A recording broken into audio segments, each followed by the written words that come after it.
you're at least okay. Today is a Monday, so we're just chatting. We're doing random conversations about random things. My body, though, feels like death. You wanna know why? Do you wanna know why? I'm gonna tell you anyways. It is because I worked out like right before starting because I had so much going on today. That was like the only time I had to do it. My arms hurt. I'm just a girl. I'm just a girl in pain. I feel pain. I am pain. Everything. Everything hurts. I really need to clean that fish tank. I've been kind of like waiting to do like fish tank stuff. I'm just chilling for a little bit. I'm gonna really like hop into it. But oh shit, I'm also eating berries. I have frozen berries.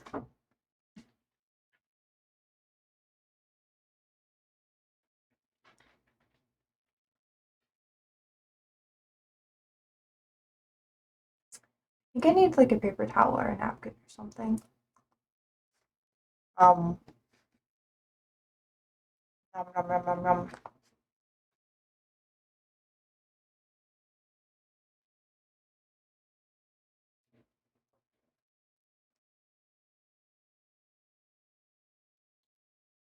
There we go.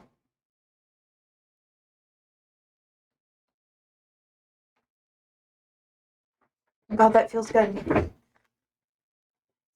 Just...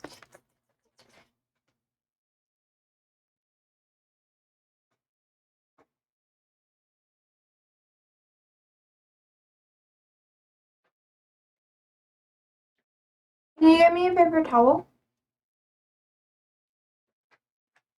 Thank you. He's leaving.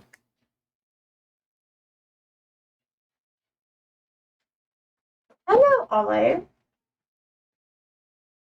Grazie. Well, you got me too. That was very kind of you. Olive. Barry?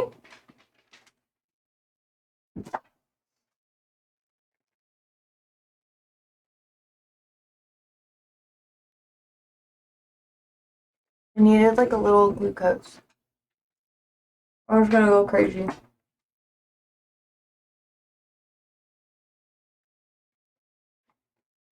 What are you guys up to? That hurts my body to do that. Oh, wiggle, wiggle. What am I gonna do, y'all? I know, I'm so weird. I can't help it. I like being weird, though. It gives me dopamine. It's like annoying people just gets dopamine.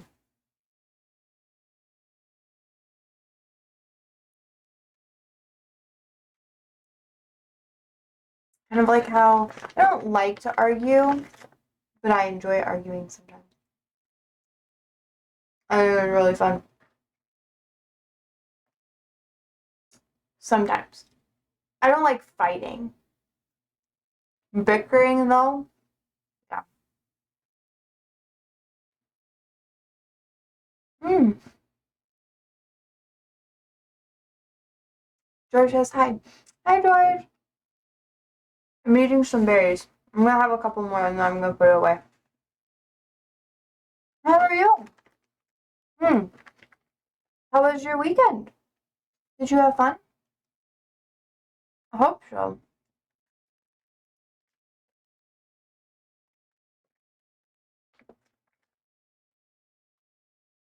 Oh,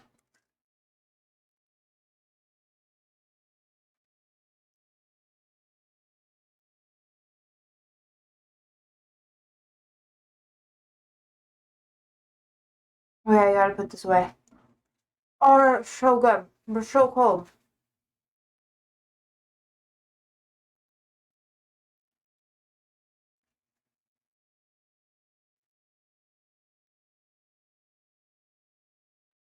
Oh my god! George said, I'm doing okay. Sad day. My sister's little dog Zoe had to be put to sleep today. That's really sad. I hope you're okay. Chaotic says, hi, Josie and George. Hi, Chaotic. I hope you're doing okay. Maybe like, oh no. I don't know what they need or what you need, but I hope you're okay. Didn't you, yeah, sad weekend, yeah. You said that they were having, was it like liver or kidney problems? Yeah. Chaotic says, I'm sorry for that, George. It must be really sad. I hope you and your sis get better. Yeah. Agreed. Grieving, oh, kidney failure, yeah. And the dog was like 13, 12, right? Miss Zoe. I'm sorry. It's okay. It's okay to cry if you need to cry.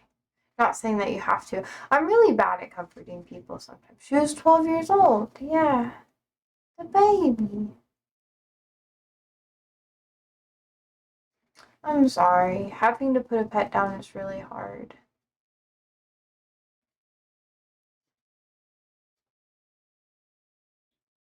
It was something I don't really like. I'm sorry. Were you there? Or... If this is too much, we don't have to talk about it. You don't have to answer if you don't want to. Sorry, that was a hiccup because I was drinking like carbonated beverage and eating.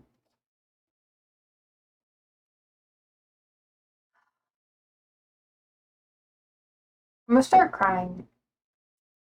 It's okay to cry though. We can cry together.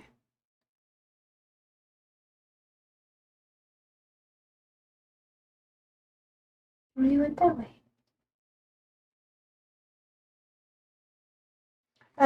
No, she and my niece went. Oh, okay, okay. That makes sense. Like a very like intimate thing.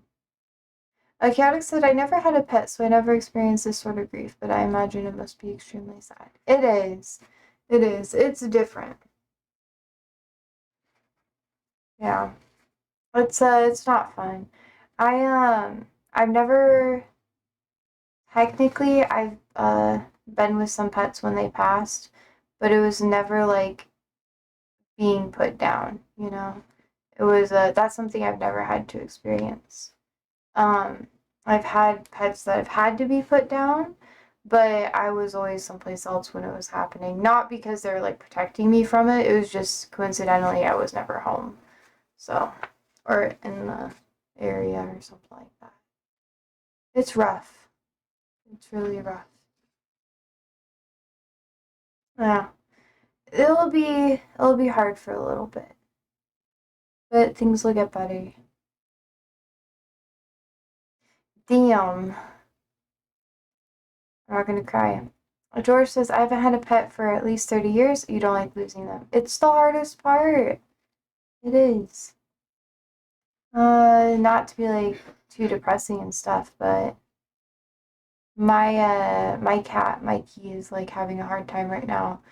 So the vet gave us some meds because he's been having stomach issues for a while.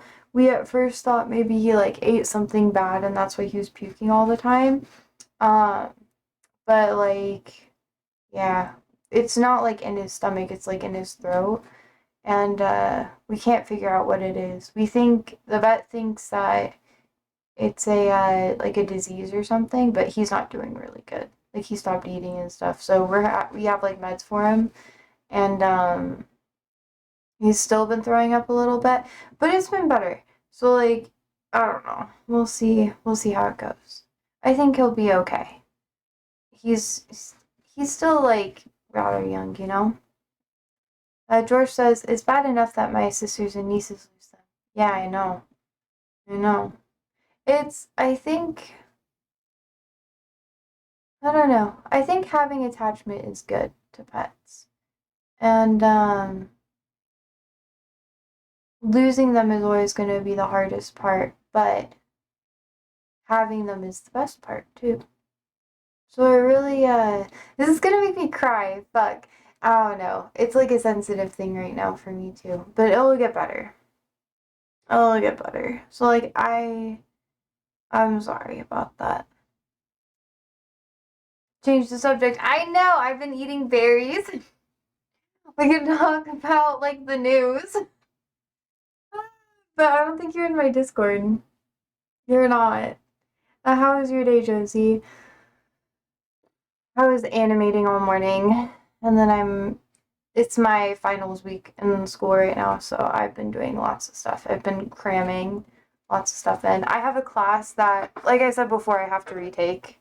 So, but it's not because I didn't do good in it. Like, it started off with like 40 people because it was online, and there's only 6 people left because like most of everyone dropped out because the curriculum was so whack, and because so many people dropped out of it, because they were trying out a new curriculum, like no one passed. No one passed. It's just like not worth it. So I get to take it again, but not next semester. I'm gonna wait till the following one, then I'll be good. Probably winter or something. Maybe spring. I feel like spring will be better for me. Caddick says, I see. Hope the best for you with the finals, Josie. Oh yeah, thank you. I just have like for my other classes and stuff going on, I just have like homework. Lots of homework. One essay. No like crazy exam I gotta do or anything like that, which is really nice. I was kind of worried about that. I was like, haha, fuck. But no, I'm good. Oh, do you have finals or anything, Chaotic? Chaotic said, I did a test on Calculus 1 today. I don't think I scored bad, but I'm not sure I did good as well. Oh, God, yeah. I'm gonna do good on, like, the class that I'm not retaking. I don't know. It's just, yeah. George says, hey, I watched about 30 minutes of your stream from yesterday morning, and that game Inside is crazy. You're going to play it next weekend. Yeah, I am. I love it a lot. I really like it.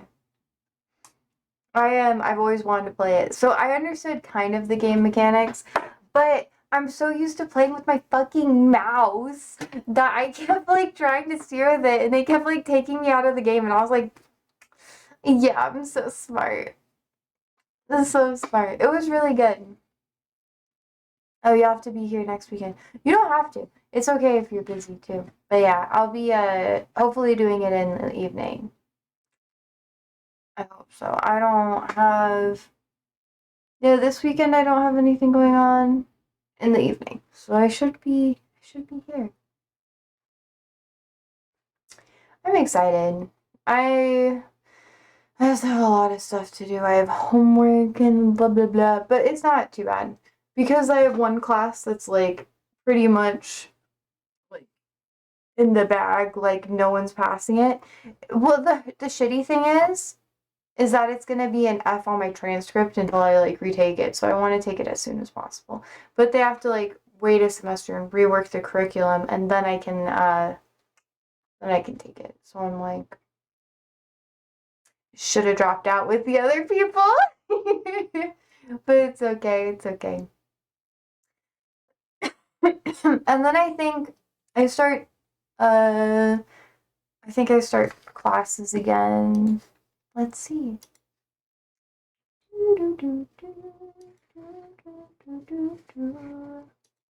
Horses.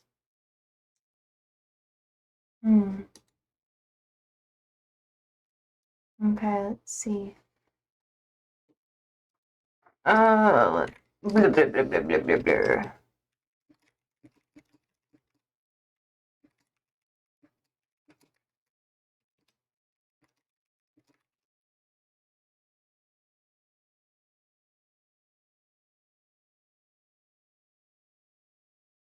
Oh shit. Okay, cool.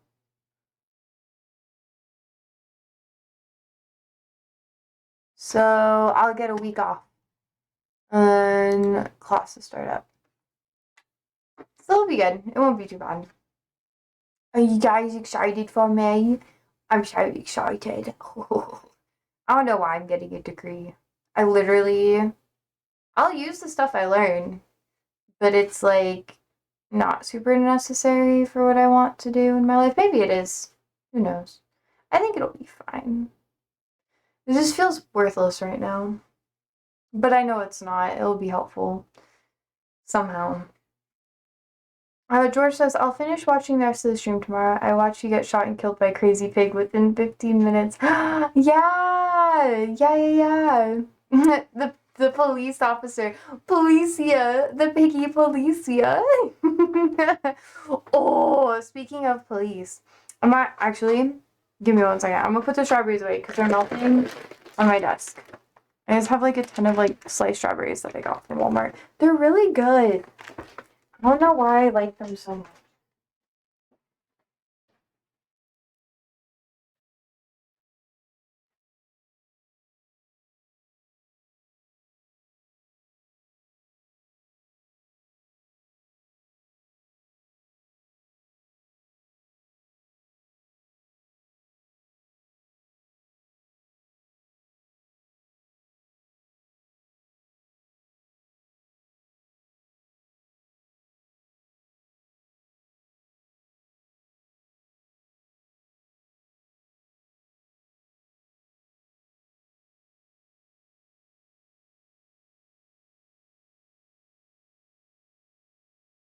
Man, I got a little scratch in my ear. Oh, I scratched it. I'm trying to make sure it's not bleeding. I got like a fly that flew onto my ear yesterday, and I was like, oh no! And I went to just like swat it away, and I scratched my ear. Now it hurts. My cat says, I rolled in the introductory programming class, but there were 2 problems.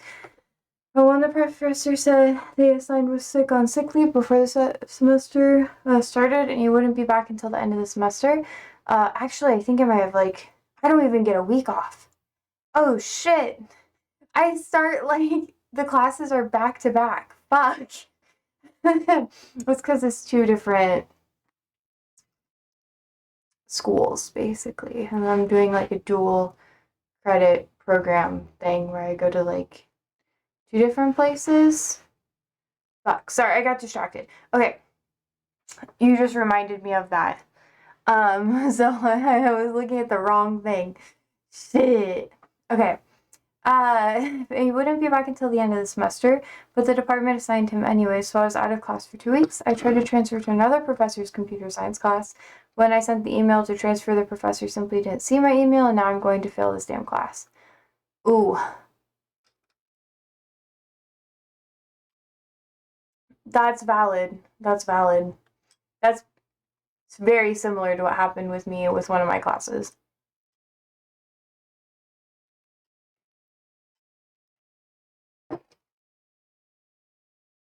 I relate. I relate so hard. You have no idea. It frustrates me so much too. School is so annoying. I don't know. I'm good at it. It's not something that I struggle with as much as other people do. I'm not gonna be like, oh, it's not gonna be hard, because of course sometimes it'll be hard. But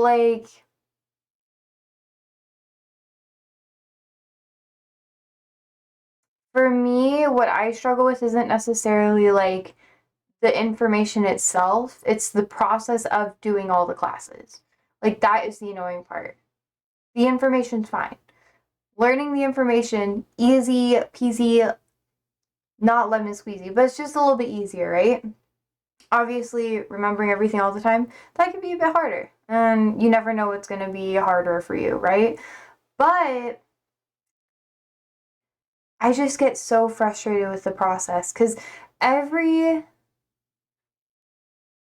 only thing that's ever made me fail a class or something like that, Holly, Andrew's back.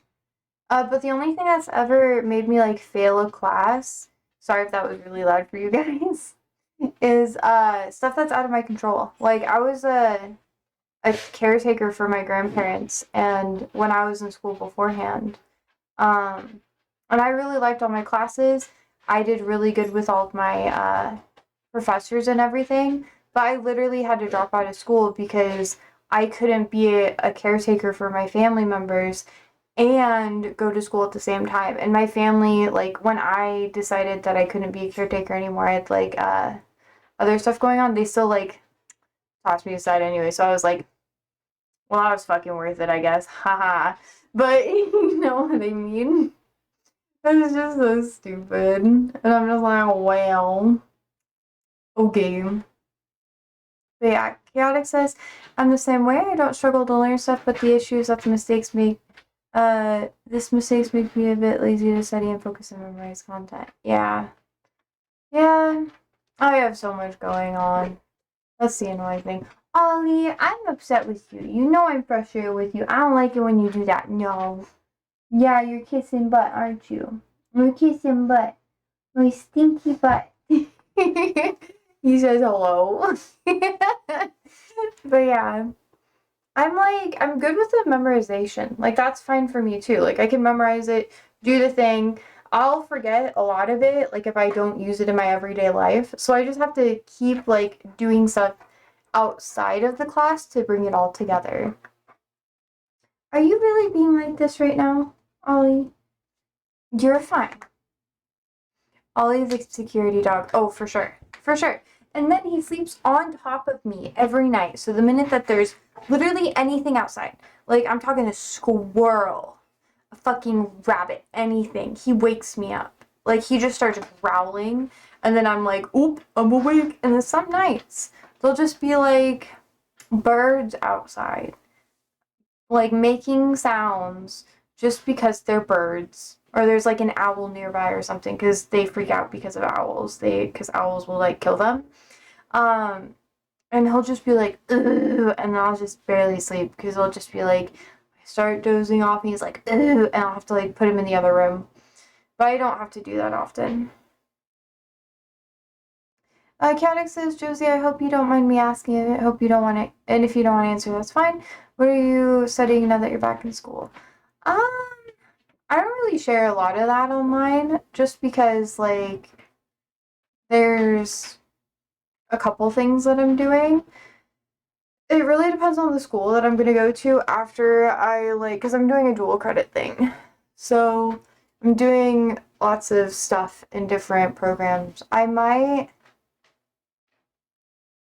know. I haven't decided yet. There's a couple of things. If I had it my way, I would be getting multiple degrees all the time. Like, I would never be out of school. It's just a financial thing for me. So, like, that's why I haven't been in school for a really long time. It's like financial security has never been there. Chaotic says that's valid. Yeah, I don't know. Language stuff. I really like linguistics. I'm doing lots of, I'm working on translation stuff, but that's more of like personal stuff outside. Like, I teach ESL, so, yeah. But, so I pick up on languages like little bits of things, and I'm working on becoming more fluent, getting involved in other stuff. Yodik says that's why I defend public universities. Well, education's so great here. The studies, like, I would, I feel like it's okay for me to talk about this, but like, I would love to learn more about like Arabic studies and learning like MSA, which is like standard Arabic, you know? Um, but I don't know. That's kind of what I learned, but most of the Arabic I learn is very like regional and it's very like scattered. So I have like some Levantine Arabic mixed with like some Moroccan mixed with like some Gulf Arabic, and I don't have like a set or some Egyptian, uh, depending on the content that I consume.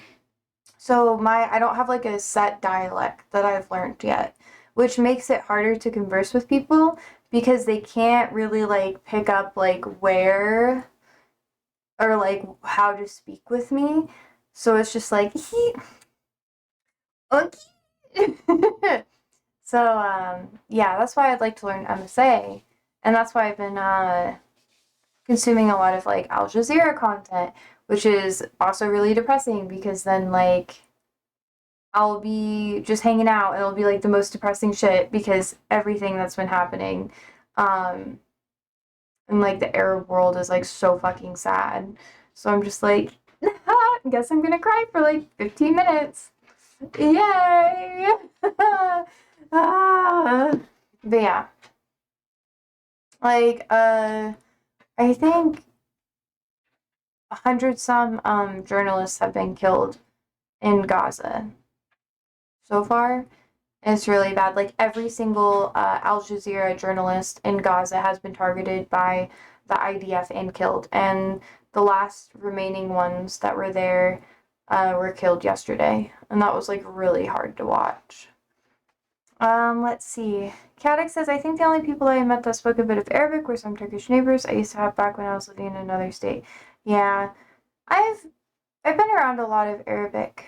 What Arabic dialect do you understand better, Josie? I would say Gulf. Gulf makes the most sense because that's how I learned like the Gulf dialects. But I worked with Lebanese people, so I know some of that. Uh, I really want to learn like Persian, you know. Well, at least a little bit. I've been picking up on like phrases and words of that, but I'm not. A lot of it like crosses over because Muslim majority countries or cultures for the most part. But yeah, so like the greetings are like the same. Well, kind of. I usually I just say like salam. I don't go like assalamu alaikum like everybody else does, but it just depends. Shalom. Why are you here? Did you say shalom? That's what Andrew says because you're a little pill. Do you mind if I pick the peppers, or is that something you want to do together? I want some of them to go a little bit longer, so I'll help. Can we do it tonight? Cool. Bye. Am I doing dinner?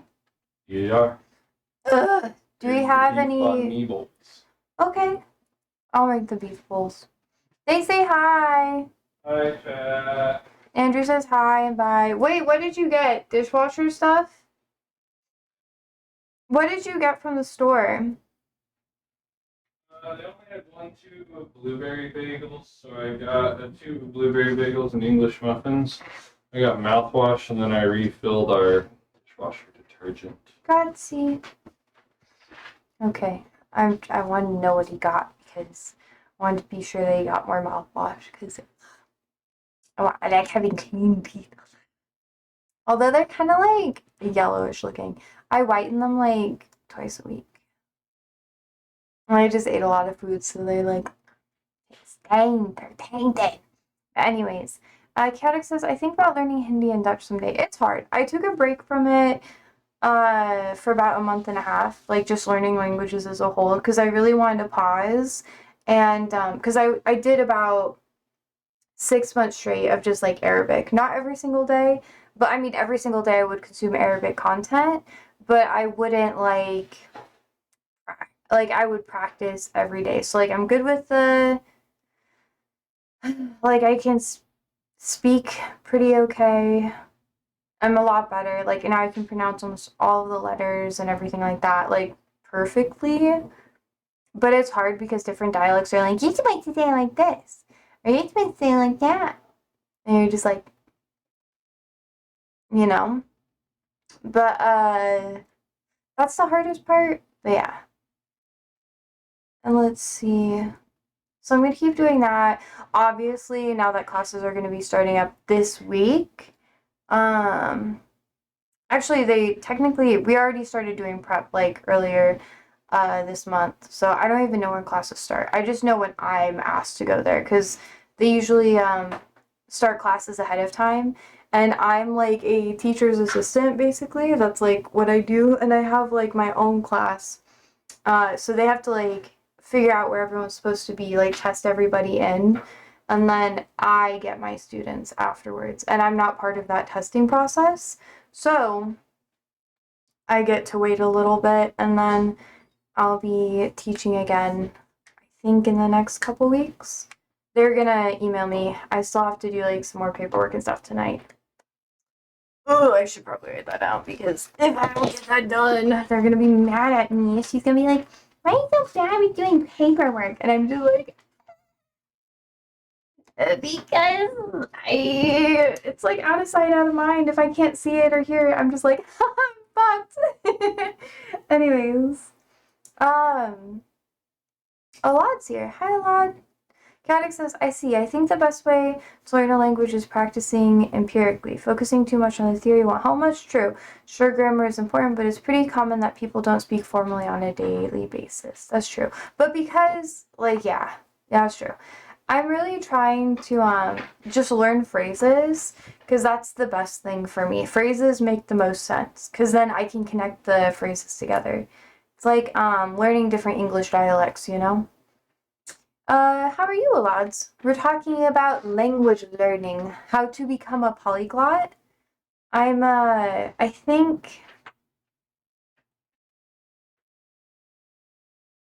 this is my test to see whether or not it works. I'm personally learning Arabic, and then I'm gonna be learning, willing, right? Like, I'm gonna be learning Japanese. I think Japanese would be the best for me because I like anime already, and it'll just be like relevant. It'll be the easiest media for me to consume. I have like a lot of like Japanese studies like that I could focus on in the schools that I'm going to and stuff, so it'll be easier that way. Caddick says, I personally learned English through chatting in Discord, but by watching YouTube content and Googling new words every day. Hey! How long did it take you? I have a feeling it's going to take me about 5 years to become like fluent in Arabic, like enough that I can like understand most dialects and converse like without being anxious. Because right now I get really anxious, so I'll like know the words, but then I lock up and then I just don't say anything, and I'm just like, and I panic. Alad says I'm doing good. What about you? I'm doing good. Do you know any other languages? Alad?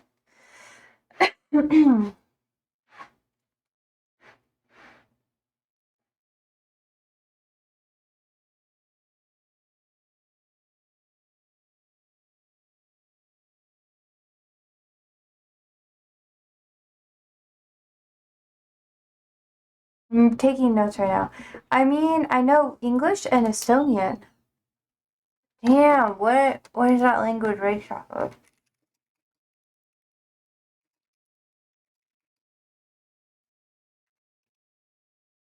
It's a Uralic language. Oh, Finnic. Huh.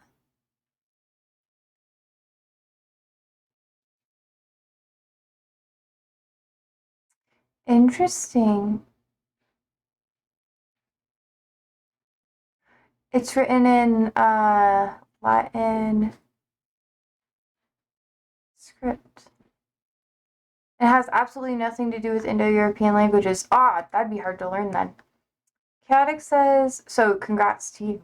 But I guess you live in Estonia, so like I don't know what I'm saying.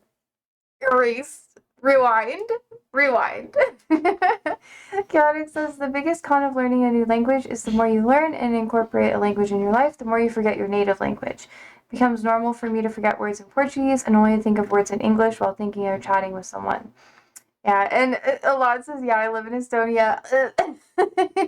It's interesting how you use like Latin script, but I don't know. Or do you do like the thing that they do in Arabic where you have like you can use like English script or like traditional the English letters? Eh. I don't know how to say that. A lot says what? I have no idea how to say any of that shit. Oh, bro, I'm sorry. Yeah, I've been having that problem chaotic and like I was like, I'm not gonna be one of those people that like fucks this shit up and guess what? I am. Okay. Um,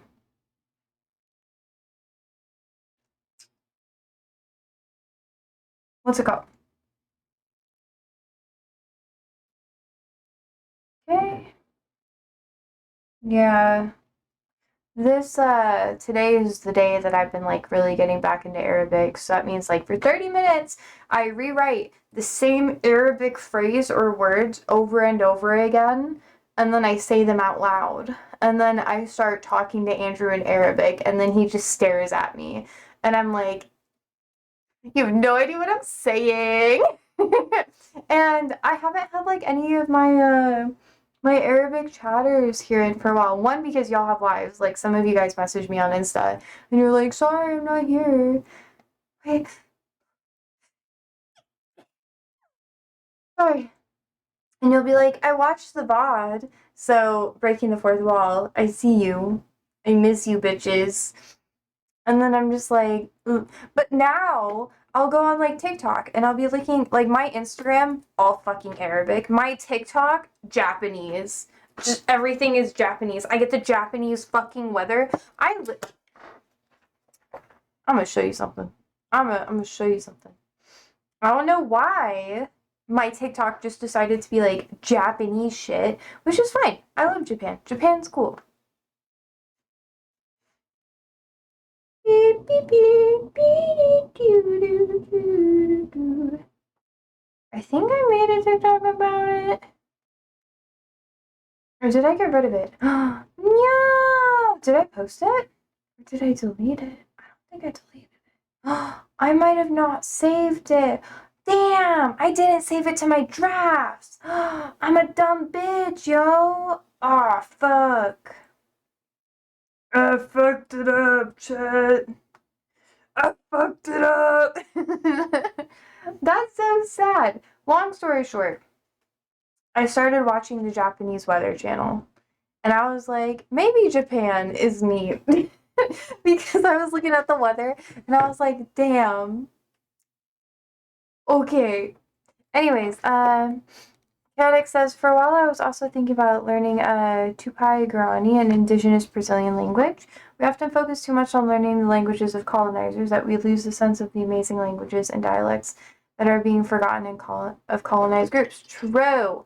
True. I'm gonna get there eventually. I'm just gonna become like an insane polyglot, y'all. I'm gonna know like 6 languages. And people are gonna be like, blah, blah, blah. And I'm gonna be like, ah, like it already happens. It already happens. Like sometimes when I'm really tired, I'll say like phrases in Arabic instead of, or sometimes even other like Spanish stuff I've picked up on. And I'm just like, what the fuck? What the fuck? And then people just kind of stare at me and I don't even realize that I'm doing it. Like, this happens at my job. But with Arabic stuff, it happens a lot at my work actually. With like when I do like Arabic phrases, like I'll be like, oh, inshallah. I'll just be like, oh, God willing, which I literally catch myself. Like I've caught myself technically 2 times. This is the 3rd time, but I actually said it. But normally, because I'm around like so many like Arab people and Arabic speaking people as a whole, I'll like say it at work and then people will be like, are you a terrorist? And I'm just like, ah. Because it's like, for some reason, it's always political. Like it just, you know? And then I just sit there and I like stare and I'm like, all right, but it's fine. I think it's fine. Like, oh my god. I'll sometimes I'll be like I think it's like I think it's like Thuk Bihata Allah, which is like all in God's plan, you know? Um and that's like something that like I say to a lot of the people that I work with and they'll like say to me and then we'll just oh I'm like voila. Sometimes like I also speak like to like practice, I'll talk in Arabic to the pets, right? But like one of my jobs, we have shop pets. Like we have a couple like cats that come by. A lot of them are feral and stuff. And because I speak to all my cats and my pets in Arabic, like casually to like help practice, I talk to those pets in like Arabic.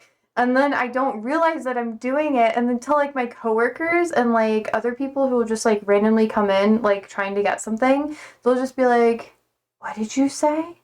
And I'm like, "Oh, right. This isn't English." But they think I'm speaking German sometimes. So like I don't know. A lot of the time they think I'm speaking German. Chaotic says, the starting is so true. When I speak English out of the blue, people will stare at me and think, what the fuck? Yeah, exactly. Exactly. And then you just sit there and you're just like, crazy. And then, but then here's the thing. I'm not good enough to be like perfectly fluent in anything just yet. Like, give me like a year and I'll be like a lot better. I'll be able to have most conversational stuff. And like, you know, fucking, I'm hoping, because right now I'm working on 3 languages. I have people helping me out with all 3. So just pay me money, guys, and then I'll get more tutors or something. I don't fucking know. But Arabic, Japanese, Spanish.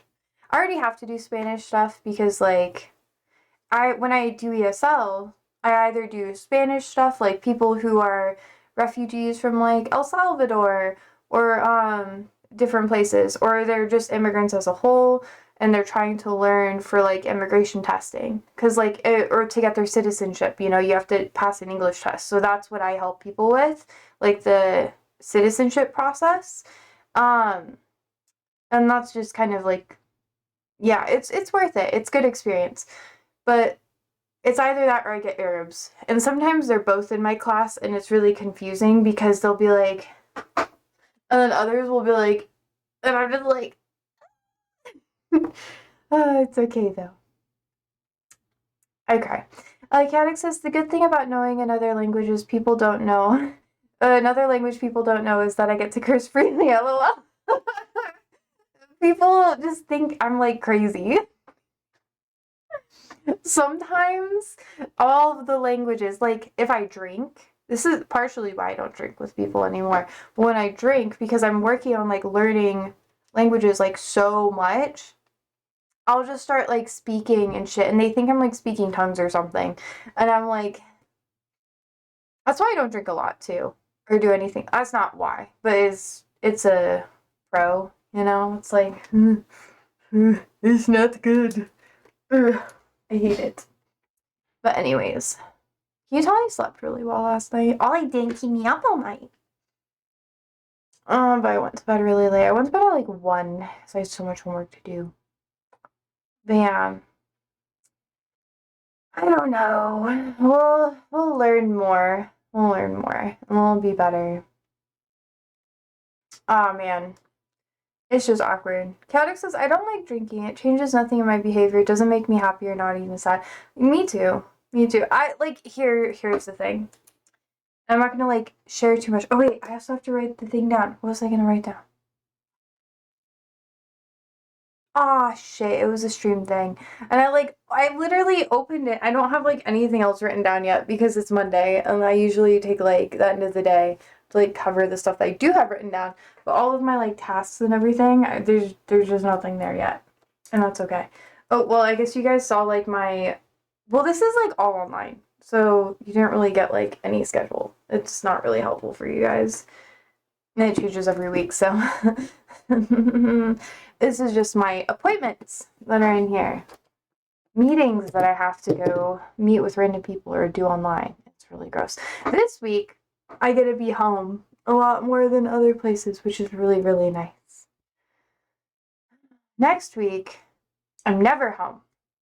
I'm going to be doing a lot of shit that will be not in the house every single fucking day. Every day I have something where I have to be gone for a couple hours, and I'm just like, yay. But anyways, yeah, no, drinking doesn't really like, it's not super fun for me. I think it's kind of boring. And I'll drink like a little bit to like if like other people are, it like helps me not really get out of my head, but it like helps me like a match where other people are around me. So like if no one's drinking, I don't really want to drink because I just feel weird. But like if other people are drinking, I'll have like a little drink. Like I used to bartend, so I can handle myself being intoxicated pretty well, and people can't tell when I'm intoxicated. That's like the dangerous thing. People can't tell when I'm intoxicated and when I need to be monitored. So that's also why I don't drink a lot around people, because I'll be like, "Hey, let's do this." And they'll be like, "Oh, she seems like the voice of reason. She doesn't seem intoxicated." And I'll be like, sloshed, yo. But I'll just be like, yeah, let's go do like this thing. Let's go here. Like, it'll be so much fun. And I won't drive or anything like that because that's so irresponsible. But I'll just give ideas and people will be like, yay. And I'm like, let's go. And then we end up doing like random shit because I just get so assertive that I'm like, let's do the thing. And if people don't want to do it, I'm just like, what's wrong? Like, is there something going on? Like, it's okay. We can stay. Like, I'm all right with that. So yeah, I don't drink a lot. I don't like being around people who drink all the time. Like, I'm okay with people like having like a glass of wine or something at night, but I don't like the idea of like getting hammered every day or like having to be super intoxicated every day to like handle stuff. It just makes me sad. It reminds me of like not great times in life. Chaotic says, I stopped drinking because I'm on meds now, and my family always tries to stop me from drinking. They think I'm gonna die just for having one beer. Yeah, like I know when I go back on ADHD meds, which is like a money thing. So I'm like, I'll get more money, and then I'll be able to like go back on ADHD meds, and my life will be a lot easier. But maybe I'll have enough coping mechanisms that I won't need it. I think that's probably what's gonna happen, and I'll just be like raw dogging reality like everybody else, you know? But yeah, I know when I was on anti-anxiety meds for a bit, I didn't really drink or anything. I would have like a little bit, but yeah. I think it's valid to not do it. Like, I know if you're like on any form of like SSRI or like mood stabilizer and stuff like that, you're not supposed to have it. If you're taking any like opiate based medications, so like oxycodone or something like that, you shouldn't take it. Most medications just don't react well with alcohol. Because the reasoning why is that most medications are actually processed in your liver, or that's where like it's really harsh on your liver. So like if you're taking a lot of ibuprofen, like you have a migraine or something for a couple days and you're taking more ibuprofen those days or something, and then you should wait like at least like a couple days to a week before you start drinking because it's really hard on your liver. And alcohol, it like, everything goes through your liver. That's like what filters out a lot of like your blood and all that stuff. Well, partially. It's complicated. Bodies are complicated. But long story short, most things process through your liver in some way, shape, or form. Because your blood's just important. And because of that, drinking so hard on your liver, and it can cause liver failure a lot easier or cause like chronic liver disease, or sometimes people get like fatty liver problems, which like you can be a healthy weight, but you're being so hard on your liver that it's creating like fat deposits. That happens to like animals a lot too, and even people. It's a mammalian thing. Caddick says, I'm being tested to see if I'm on the ASD spectrum, but I definitely refuse to be on meds for it. I'm already tired of taking too many meds in my life. You take an antipsychotic and depressive mood med. Oh, okay, okay. Yeah, I don't know. I don't have like a ton of experience. Um, my aunt had her doctorate in pharmacology, and I spent when she had cancer and stuff, I spent a lot of time taking care of her when I was a kid because that was my life when I was a kid. I went home to home taking care of like my sick relatives. I didn't really like do kid stuff, but that's like why my family had me too. So that was like the only reason why I was born. So it was fine. Um, but yeah, when I was with her, I would go to the shop And she would like teach me about the medications and stuff because she would have me like help her when she was having really rough days because she ran the shop all on her own when she had cancer. Yeah. And there was lots of other things going on, which you guys don't really need to know about, but she needed the extra hands. So I think I took like a month or two off of school, and then I had to do like some of my classes remote while I was gone. Chaotic says, but I don't experience hallucinations. I do have OCD, and the common for people with OCD to take antipsychotics. That makes sense. Antipsychotics aren't necessarily like what people think they are. Technically, they're mood stabilizers. Um, it's just for some reason, I don't know. There's lots of different science behind it. Uh, so they're like not opposite to an SSRI, but anyways, I'm not gonna like dive super deep into it. But mood stabilizers are very intriguing. Different ones will affect you differently. Anti-anxiety meds aren't necessarily a mood stabilizer, depending on the ones that you get. You know, I've never had to be on a mood stabilizer. I was just on like I tried an anti-anxiety medication while I was recovering from my PTSD stuff, you know? It was just really important for me to it was just part of my recovery process. It was just a plan that I came up with my psychiatrist and therapist and stuff. And then after that I went off of it because the plan was to be on it for like maybe 2 years, but I had to stop it early because it was making me go blind. So that's like I was getting vision problems because of it. Uh, but yeah, medication's very fascinating. There's plenty of people where like they don't really learn that they have like a certain disorder or whatever. Because psychiatrists, at least here in the States, they don't always tell you what's wrong with you because it's not their job to necessarily always diagnose you. Sometimes you have psychiatrists that just give you medications and they don't really do a lot of evaluations. It's their job to do like the pharmacology side of things and just try to like fine tune what helps you. And then once you find like a balance of what's really good for you, then they'll go through the diagnostic process because it's basically trial and error when it comes to meds, which can be scary for people. Obviously, they should like screen you and stuff like that before they start giving you meds. But it's different for everyone. Let me pop my neck real quick. Oh, so tight. Chaotic says, but I hate being on meds. I feel like I get disconnected from my emotions, but I get out of meds. I feel super passive aggressive and full of anger and depressive thoughts. Oh, yeah. And with depressive thoughts. Yeah, that's a valid. Yeah. I don't know. I would say that, like, I can't. We have, like, different wavelengths of stuff.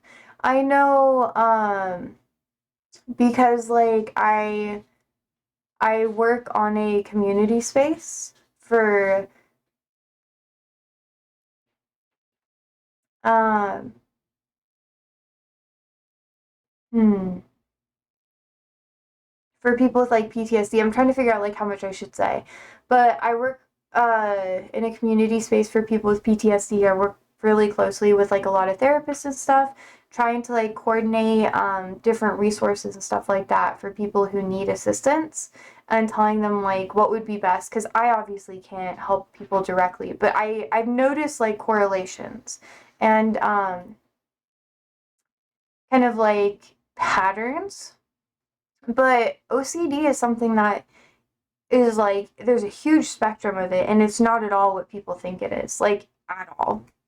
It's very fascinating to me. Kadek says, I'm not sure on that approach, Josie. Being prescribed meds without diagnosis doesn't even seem like a good idea to me. Uh, it makes sense in America, though. It makes sense in America. And let me explain why. This is my, where my training or my expertise comes in handy. Oh no, I've talked about this before. I grew up like lots of mental health adjacent things for lots of different things. Chaotic says the pharmaceutical companies love this approach, I suppose.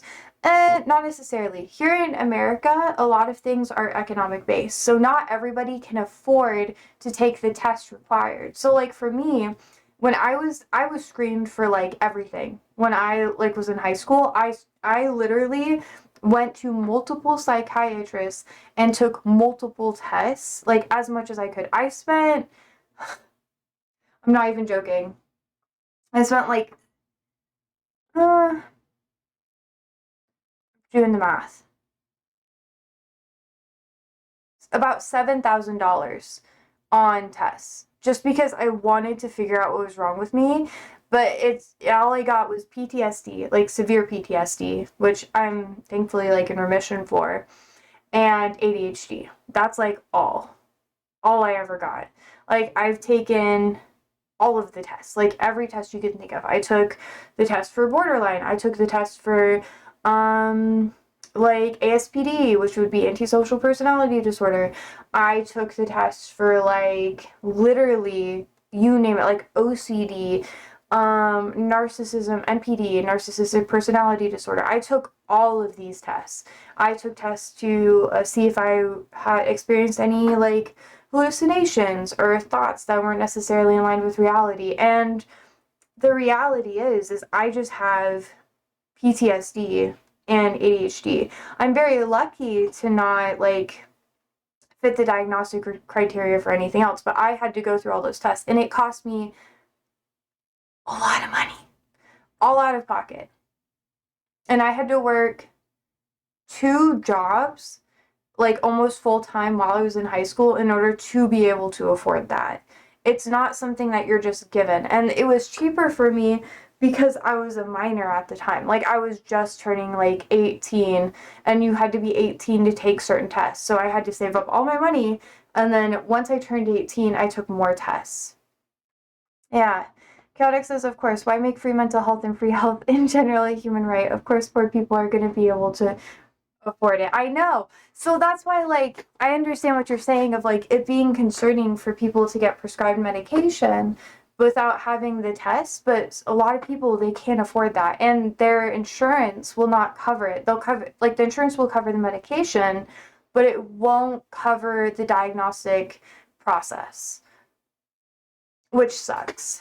It sucks. It's a little bit different nowadays, depending on the state that you live in, because certain states have like different regulations, saying that it has to be like included in some blah blah blah. But other states, it's not like that. It's very, very weird and difficult to navigate. And we also have this thing called the DSM-5, which soon we will have the DSM-6. And let's see when that will be released. I know, I've been told to go to school for psychology, and I might do that. But it will be released before 2028. And people say around 2027, 2028, but I think it'll be 2028. That's like the projection. Yeah. Imagine blue states are better in this aspect. It really depends. It really, really does depend. Like, it honestly depends on the legislation that is available. Because remember, at least here in America, politics is a very financially like ran institution. So you can have, it's like how a lot of Democrats or left-leaning politicians take money from basically Israel, like AIPAC. So then even though it goes against their morals and stuff like that, a lot of their funding comes from AIPAC, and therefore they vote for like AIPAC friendly or Israel friendly policies, even if it goes against their morals, you know, because that's where they get their funding and they're basically contracted into it until they get more funding and get to make that new decision, you know? Most American politics is like that, even at the city level, which I have seen, and it's very interesting. It doesn't matter like that's how people get funding to participate, and there's laws that we can do to or implement to help fix that. But yeah. So if you have a politician that's in the pocket of big pharma, especially in that state, or if they have like manufacturing or something in that state or high interest in that state, then you're kind of fucked. Randall says like, fuck you. Okay, I'll try my best. I'll try my best. Uh, I've been really bad with filler words lately, just so you know. How do I say it?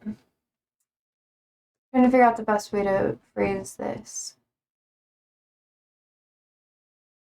American politics are like, fuck, Jesus. American politics are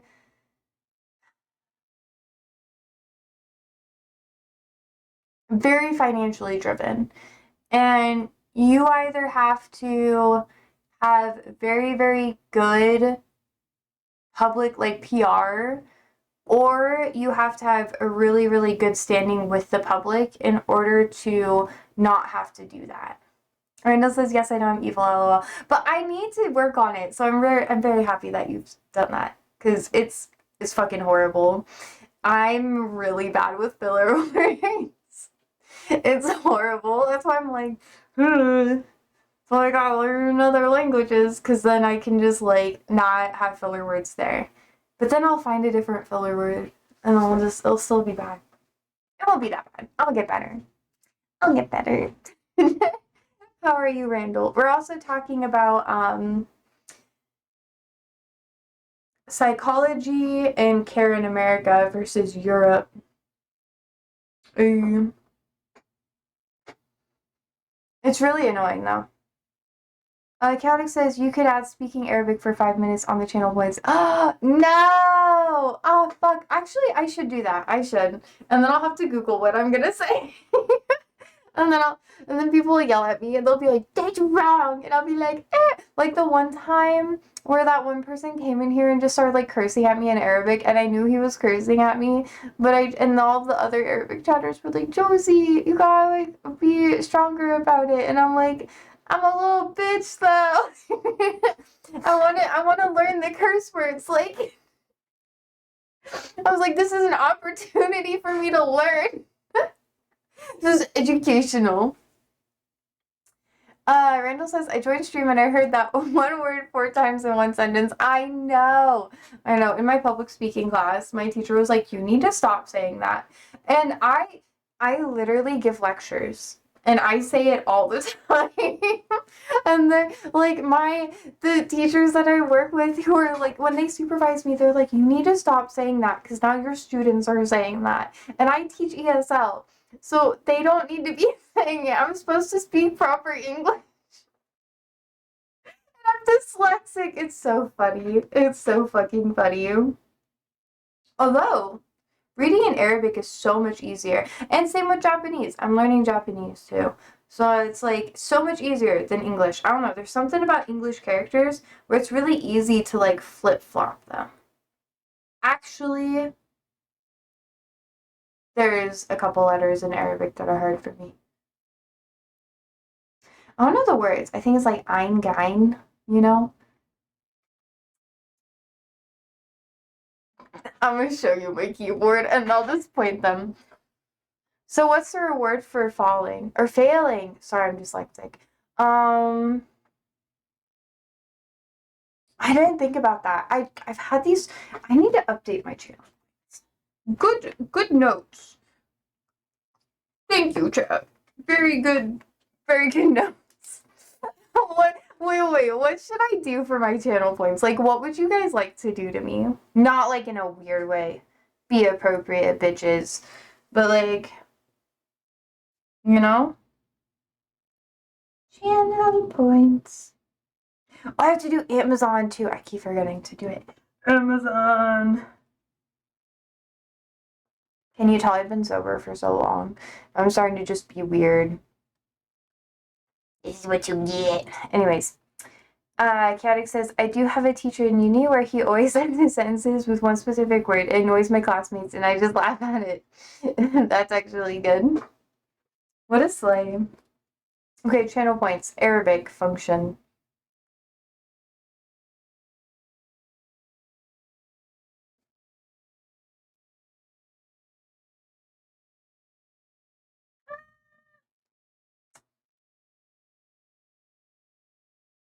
That's gonna really force me to do better. And I'm just gonna be like, hi, how are you? And you guys are gonna be like, I don't understand. So I'll probably just say like the Arabic sentence and then I'll say it in English. And then I'll have to Google words. Give me like a year of doing that and I'll be really fucking good at it, okay?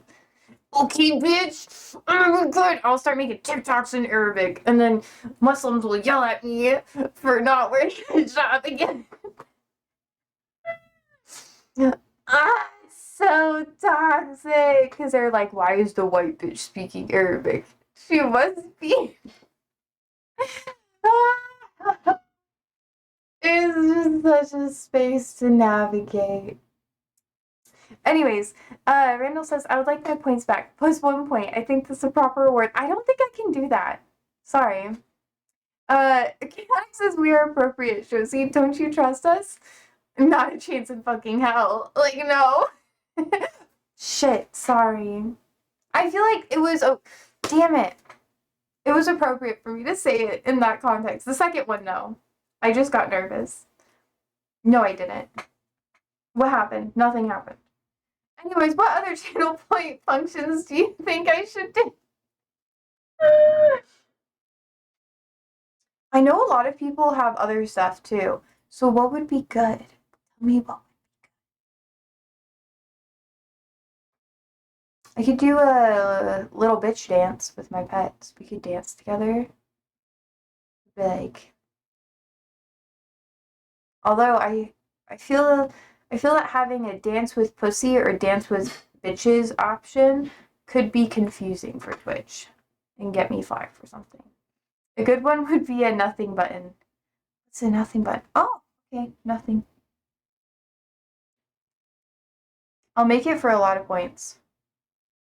Like 100 points. I'll do 1,000 points for Arabic. Oh,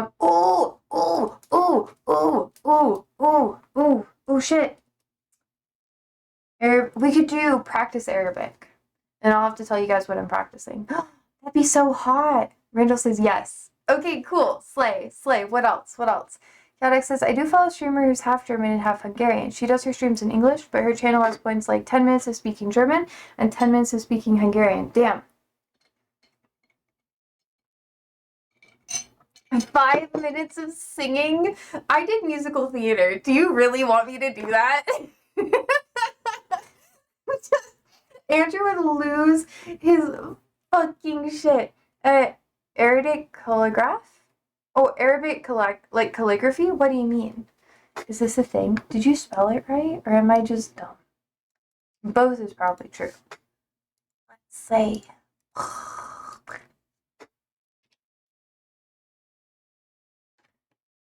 Oh, Arabic calligraphy. Do you understand? Oh, this would actually be really cool for like, damn it, Arabic and Japanese calligraphy. I want to do both. I think it'd be so hot. Like, let's do it. That'd be so cool. George says yes, singing. Okay. We'll make that like 10,000 points. Actually, I'll just make it like 1,000 points. How many points do you get for being in a stream? I have so many points in random people's streams, but I don't understand, like, fuck. I don't understand what I'm supposed to do with it.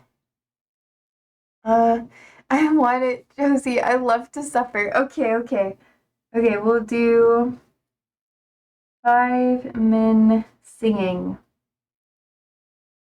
1,000 points. If it's gonna be bad, I swear I'm not gonna try. It's gonna be horrible. I'm gonna be like, just bad stuff. Arabic calligraphy. Now it's spelled right. Okay, grazie. I think I could do that. We could. I would need to get a calligraphy set then. I really want to do that. That'd be so fun. That'll be on Amazon. Amazon. Let's go, baby. Once I get the calligraphy set. Up until that point, I'll just like, I have so many chalkboards.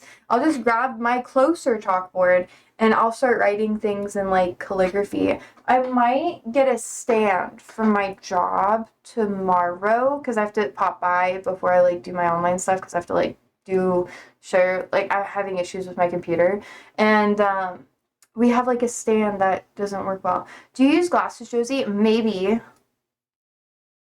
I'm supposed to, but I don't wear them. So yeah.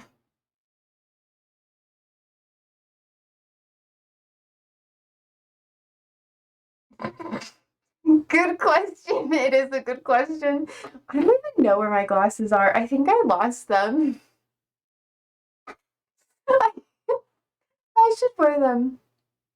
Another good channel point would be put on and off glasses for 10 minutes. Yeah, I have stigmatism. I'm supposed to wear them, but I never wear them. Oh, yeah, I should go to the eye doctor and have them like update my prescription again.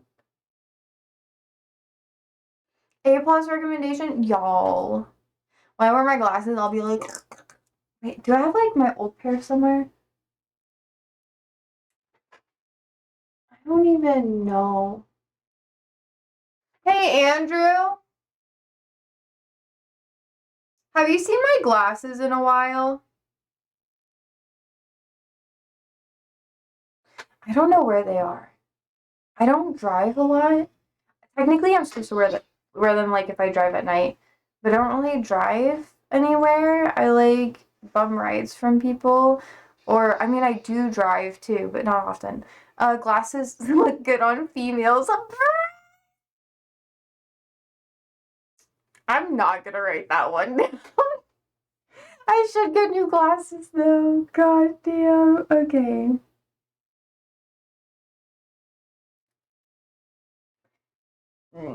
Oh man. I'll just call them up and I'll be like, can you send me my prescription again? Damn, Randall, that was kind of sexist. That's what I was gonna say. But I'm trying to be nice. I know English is like y'all's second language. I say, oh, when I fuck up, I'm just like, English is my first language. And it really hits with like other people who know other languages because they're like, oh, funny.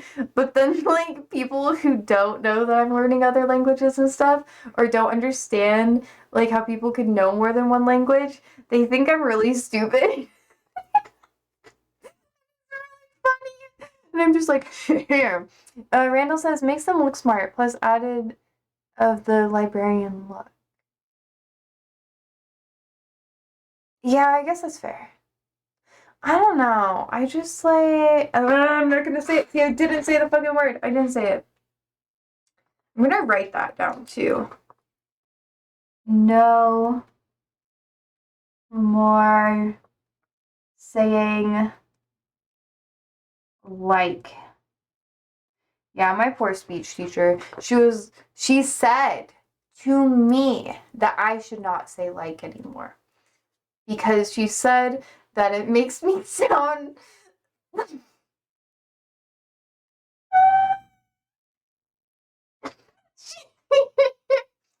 said it makes you sound unintelligent. She didn't say unintelligent, she said it makes you sound as if you lack intelligence. And I said, fuck. I didn't actually say that to her. I was just like, I didn't reply to the email because I forgot to. It's okay. I sent her a different one after that, so I just didn't reference it. Kanek says, I started to police myself more in regards to what I say both in public and private once I started to frequent left spaces and befriend queer folks. Yeah. I grew up with really conservative people for the most part. I grew up in a lot of homes, so some were very conservative, some were really religious. Lots of things were said that weren't good. And things that I learned like in high school were slurs that I didn't know were slurs. So I would call people slurs and I didn't understand I was doing it until later because my friends, because I did musical theater, right? A lot of my friends were gay or people of color and they humbled the fuck out of me. And oh, it's like I'm oblivious to shit. I'm so oblivious to shit. I'm so oblivious to shit. I like, you don't even understand. And people had to be so honest with me about it because I'd be like, shit, sorry. I would say, why don't people like me, guys? And they're like, because you literally said a slur. And I was like, fuck. And I would ask them what it was, and they're like, how do you not know this? And I would say, as a response, you have to be really blunt to me for me to understand anything you're telling me. I had been on dates with people that I didn't understand were dates, because when I ask someone out, I try to be like really open about it, and I'm like, yeah, this person's fucking hot. Like, you're cool. I like you. Let's do a thing as a date. And I'm very like explicitly clear, and you will not understand what I'm saying to you, because you're not a mind reader. I'm not a mind reader, and I'm not going to make you guess. But I also have anxiety, so I kind of, when I really do like someone, I start like backing off like immediately, and I don't know how to talk to them anymore. And then I don't know what to say, because I don't want it to be ruined, and I don't want it to be weird and awkward and uncomfortable. So then I just start saying things like, I think you're cool. Or this person, I say this every fucking time, and not like the good interest or bad interesting. I'll be like, this person's so interesting. Like, what do you think about this person? I think they're interesting. Because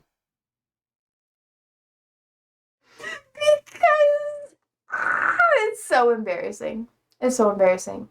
It's so embarrassing. And then the more I like them, or the more I would actually want to be around them, the weirder I am. The minute I get any semblance of like them speaking to me, I'm like, hate me or I should not be around you. Like, it's so bad. Anyways, I'm stupid. I'm just dense, y'all. I'm dense as fuck. I'm sorry. Uh, Randall says, not mean to be sexist, just a lot of people think glasses make them look ugly, the majority being females. I fully disagree. You should say women. You should say women. Women is better than females. Alex says, I see, I personally notice this in both genders. I know some boys and men that they think look ugly with glasses. I think it's probably because they were picked on because of it. I don't know. I personally don't care. I just don't know where I don't know where they're at. Did you used to say the N-word? No, I knew not to say that one. I knew that one was bad. I never called anyone the N-word. My glasses back here? I don't think my glasses are. I don't know where the fuck they are, actually. I'm not gonna look at them or look for them for very long. Maybe you can keep saying words to me. I'm checking over here. I never said the N-word. I just didn't know like what certain slurs were, because like I just didn't know. I was really innocent, okay? I thought people always had good intentions and stuff. So people would be really fucking mean to me, and then I would just sit here and be like, we're friends. That's like, it was so sad.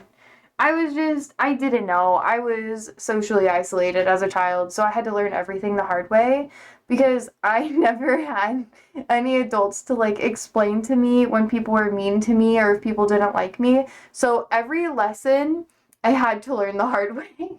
It's okay, Josie. We're not born knowing these things. Yeah, I only obsessively did research online in order to understand like how everything worked. Only made me chronically online for a while and forgot how to speak to people normally. It's so great. Let me see if I got my glasses in here. Oh my god, my seat. Okay,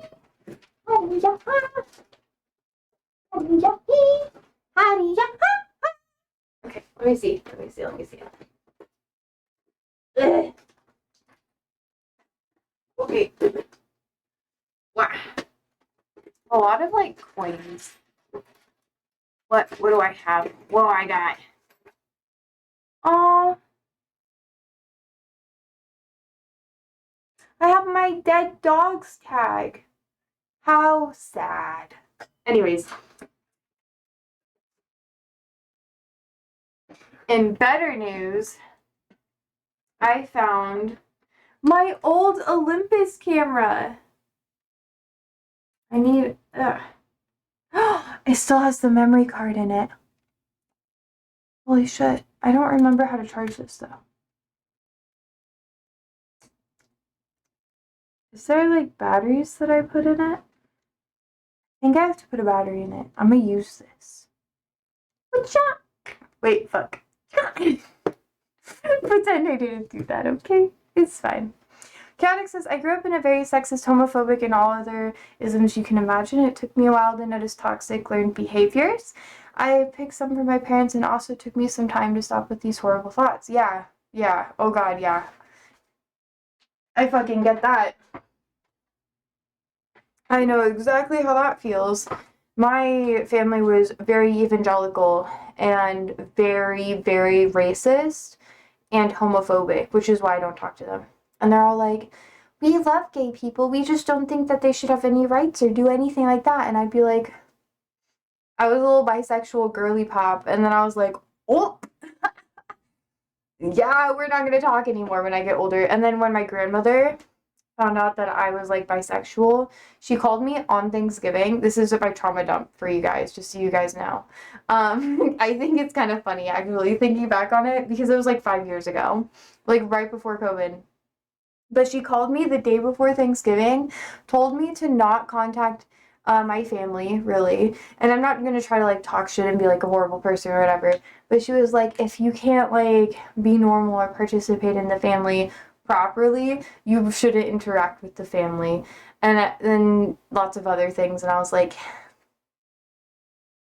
okay. Because I was trying to be open and honest and be like, yeah, no, it's like a thing. It offends me when you say all this stuff. And then she was like, you don't belong in the family anymore. And then she started telling people like tons of horrible things about me that were not true, but she kept saying they were true. And yeah.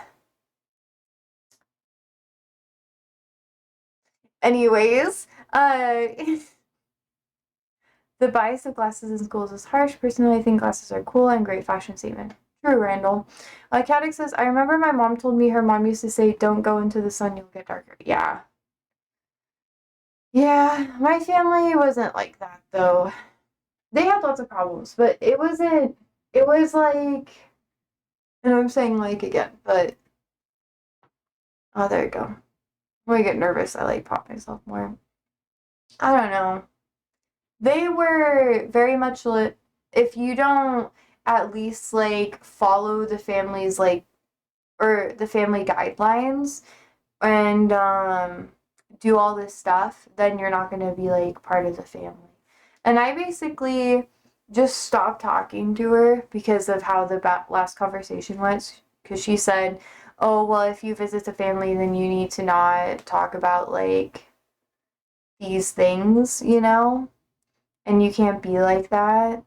Or she basically called me a schizo for being bisexual. And I said, wow, that's not great. And then she told a ton of people that like I was like mentally ill and stuff when I wasn't.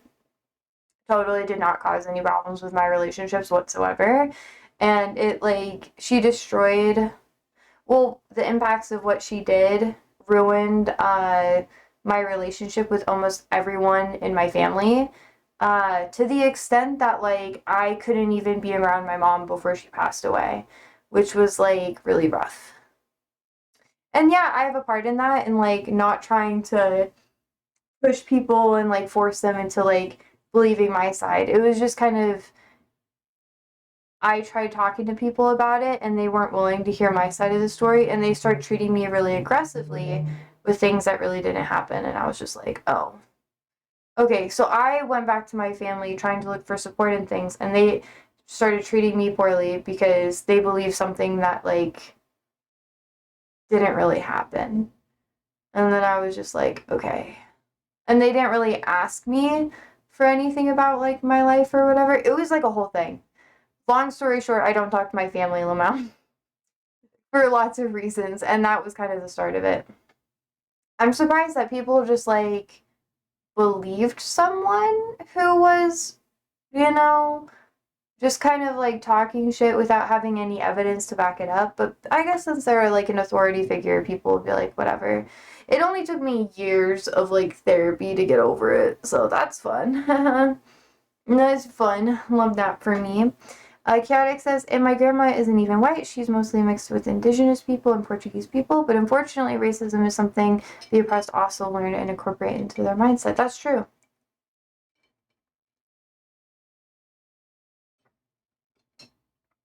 It's very prevalent here in America, which I'm not going to go into all those problems because I'm white as a fucking sheet. But yeah.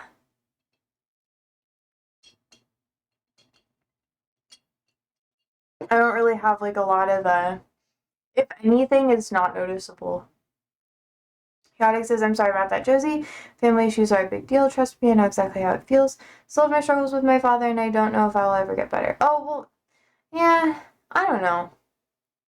If it makes you feel better, it's like, and I'm saying like, it is something that you can move past. As for me personally, I had to stop associating and affiliating with every single person that was not willing to hear my side of the story, or people who were wanting to play both sides. And that's because what happened in my family was really extreme. And there's lots of things that I'm just not discussing right now on stream. And not all of it even had to do with me. So that's also why I don't talk about it a lot. But long story short, things were so bad that my entire family fell apart. Like nobody really speaks with one another. And all of the glue in the family just kind of died. Like actually died. Like I think I had I had a lot of people pass away like all at once in a couple of years time. I think it was like 8 or something. Even people that were close family friends that were associated with my family that were kind of like almost relatives and stuff, they also passed away too. So going to that extent, yeah, there's a lot of people. So there's no dynamic to recover because everything was just like wiped clean and then everyone decided to like go their separate ways. That was remaining. Yeah. Chaotic says, yeah, that's understandable. Sometimes we just need distance to better and be ourselves. Yeah. For me, I didn't really want distance. Like I held on really tight to my family, like really tight. Like I moved all the way across the country to try to like salvage a relationship with my family. But it doesn't always like that stuff doesn't always work out. Sometimes you can do everything, but for me because all the stuff that I was kind of mentioning, it just didn't work out. I mean, obviously it wasn't great. It was really bad because they didn't really like trust me, you know? And they thought a lot of things about me that weren't true. And they never apologized for it when they found out it was wrong. So I was like, bye. It I'm bringing this up because like it doesn't bother me anymore. I get hurt sometimes, but what hurts more, it's like a scar, you know? It's like, oh, you see like the last little remnants of it, but it's something that, yeah, it's the past. It's not something that you have to heal from now. And eventually scars fade too. So then you're just chilling. Mr. Murr said, Mr. Meow says hello. Hello! We're talking about childhood trauma, I guess. Chaotic says, working hard for a relationship only makes a difference if the other party is willing to put the effort into it as well. And some people just aren't ready for it, you know? Like, saying like some people they're so wrapped up in their own stuff that even if they do have good intentions, they can't even see you for you. They just see you for what they want you to be. And that was the biggest problem with my family dynamic. They never saw me as a person, like my interests or my hobbies. They only saw me as what they wanted me to be. So they completely disregarded most of the stuff that's like important to me. And they weren't willing to, yeah. It happens to a lot of people. You'll just meet people like that, and they're not always like that all the time, but sometimes the bridges are just burnt and you don't go back from that. And that's okay too. I don't know. I think people they hold on to a lot of the pain a lot and the bad things that happen, but the reality is once you heal from it, it's your decision whether or not you want to move on and let go. So yeah, and that's like the ending of the healing process. Yeah, it still happened and you can still talk about it, but it doesn't have to be the end of everything. Someone to check in here.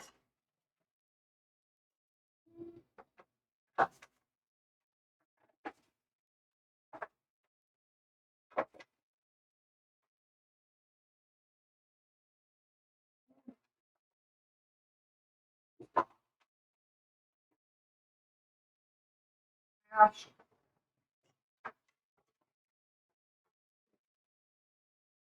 I really did I did lose my glasses.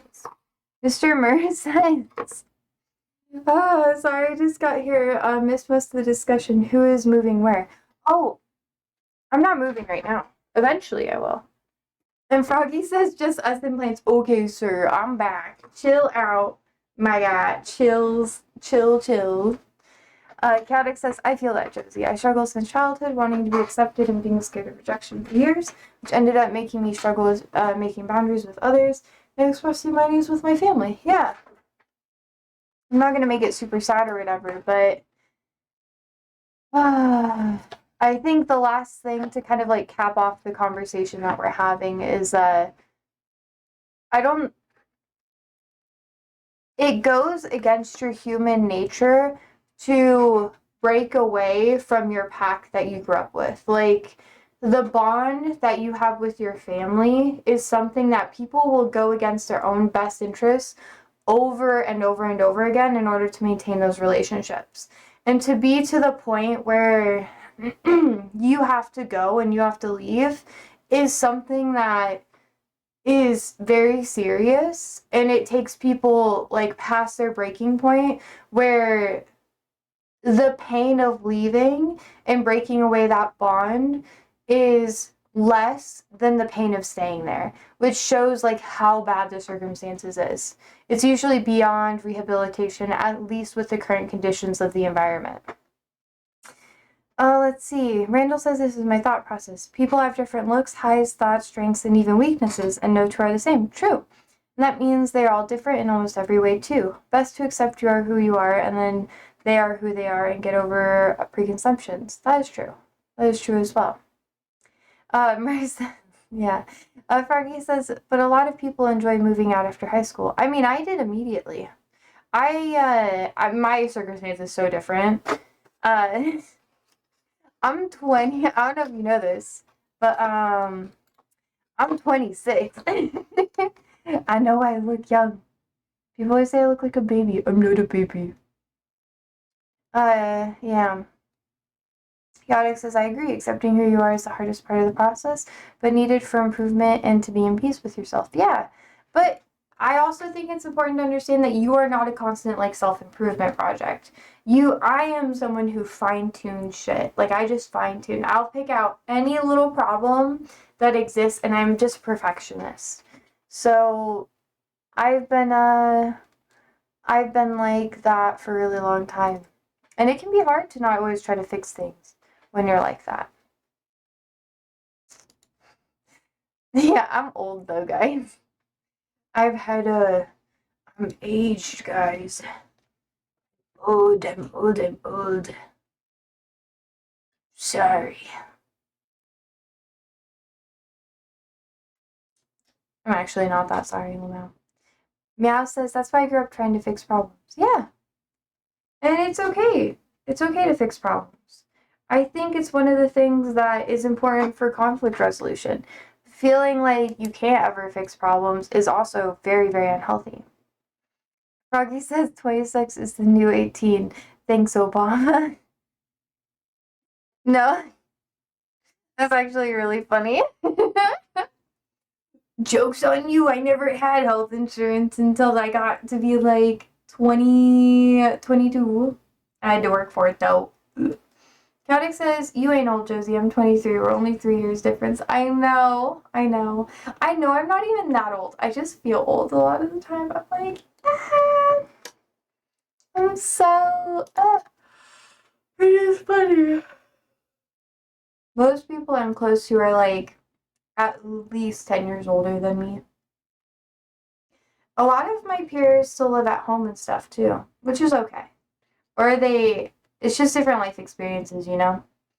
Randall says, chaotic. I'm going to add what you said. The second hardest part is understanding others think differently than yourself. Yes. Yes. That is so important. I know you're talking to chaotic, but I'm going to like interrupt here and mention that like there are certain people where their thought process, you will never be able to understand. Like you will never be able to understand because your priorities are inherently different. Like some people, they value like family or communication or like any of that stuff.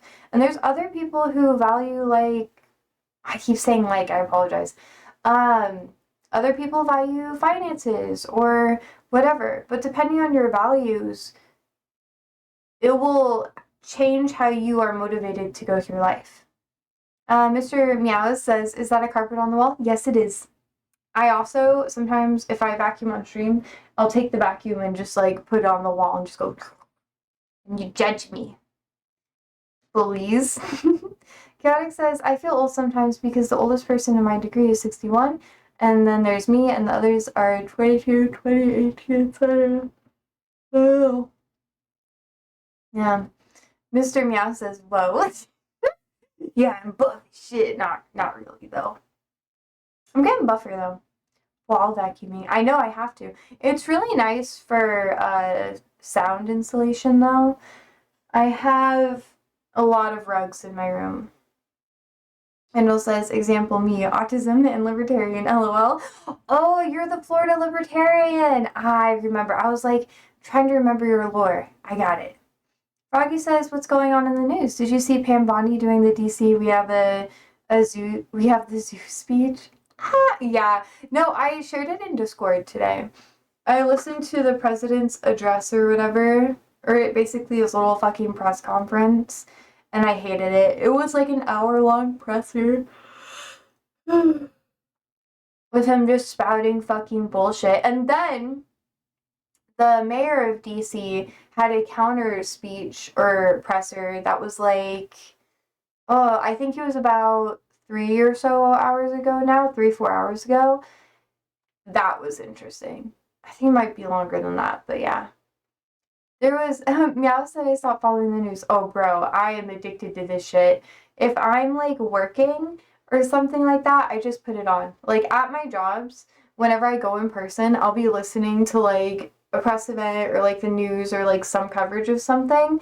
And, or like a video essay or whatever, just trying to like stay up to date. I used to watch streamers for a bit, but then I got annoyed because they just kept like, not that they're bad. Like honestly, there's a couple that I actually like really respect and enjoy, but I don't like I just subscribe to them and I'm just like I only literally subscribe to like one political commentator and then I don't like it's just because I respect them so much and I think they're chill. But everybody else, I'm just like, do fucking better. Like not like put in more effort because I understand people can't always do that, but I don't know. I put my money in my favorites. But yeah, I just try to do it on my own instead. But it's been interesting. Last night I was crying a lot and I had to take a break today because of what's happened in Gaza with the Al Jazeera reporters. That was really fucking depressing.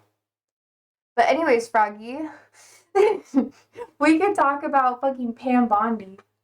I honestly didn't really give her a name because in my brain, I'm very rude in my brain. I tell you guys that I don't remember people's names, but I have nicknames for them, kind of, sometimes, because I don't respect them. And Trump cycles through people all the time, so I'm just like, eh. But yeah, I called her Rat Face in my brain because she reminds me of a rat, you know? Which seems mean. So I try not to say that. But it's just like, yeah, anyways, Pam sucks. She's really annoying. Oh, but people were fucking pissed about the curfew last night. That was really weird to me. I feel like I should wait till after the ad to talk about this, but yeah.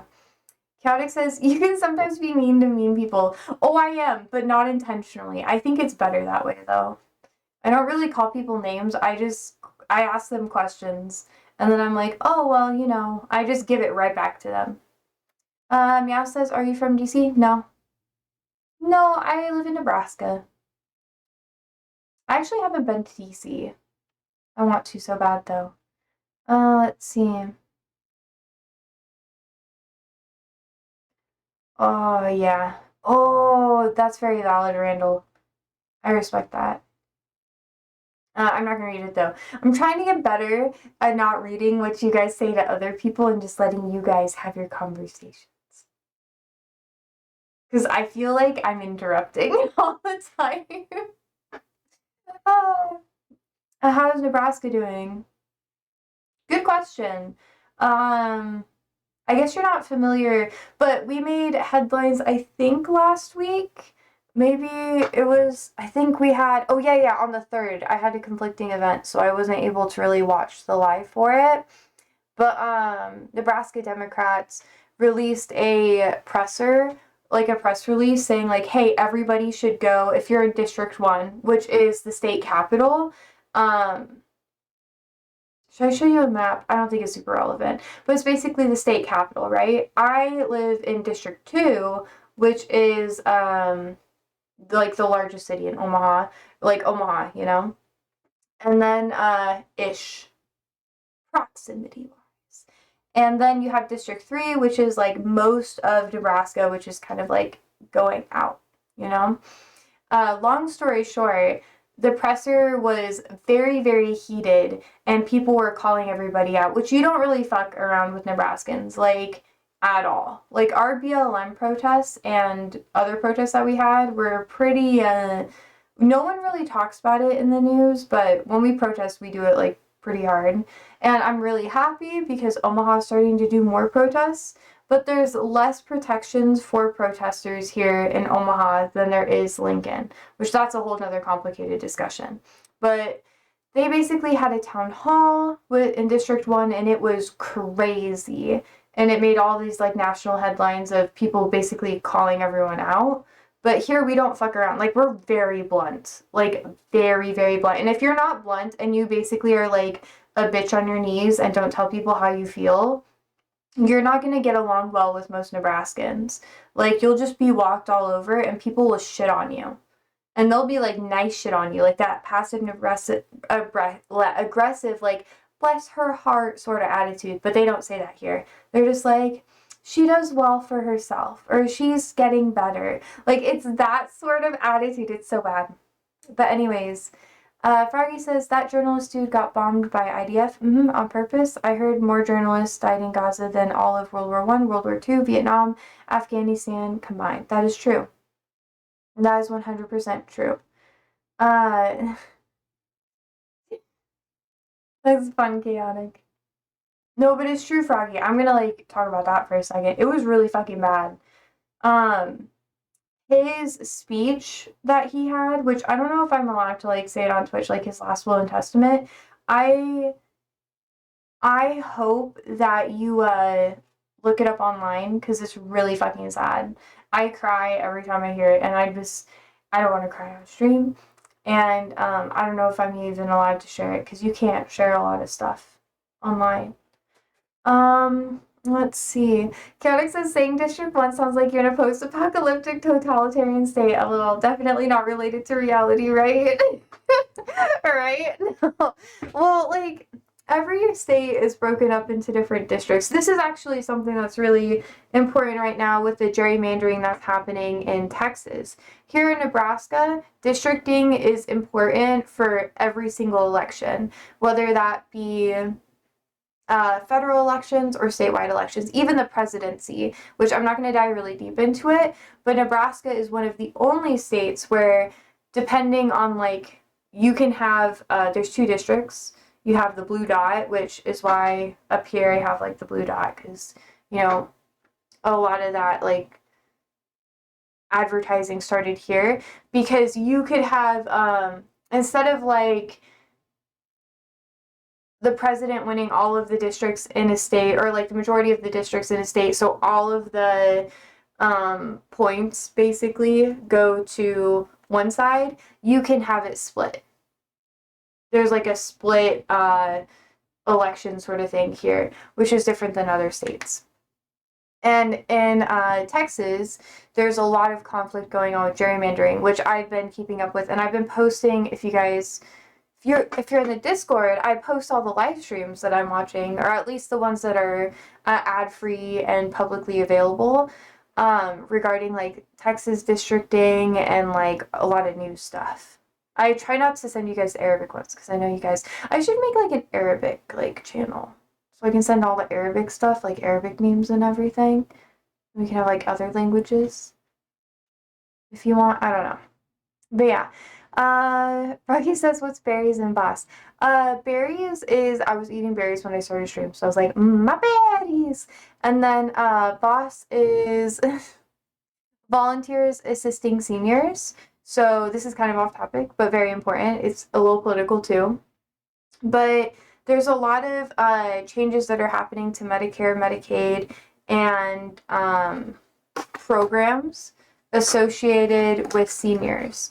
And because most of them are online, or you can only like file for things online, and seniors tend to struggle a bit more with the online processes, this organization, which is our charity of the month, really tries to help people in the Omaha area with that process. So helping people sign up for Medicare, Medicaid, getting tax breaks, signing up for food via like food delivery, with like Meals on Wheels kind of stuff.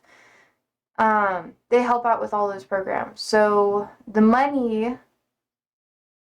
that's like that we raise for this will be given to that organization, which will in turn help rent out venue spaces so people can go in person, or it will also allow for people to pay for more professionals to get involved. So, like having doctors answer questions and lawyers help, and we can help pay for their time and get better people involved.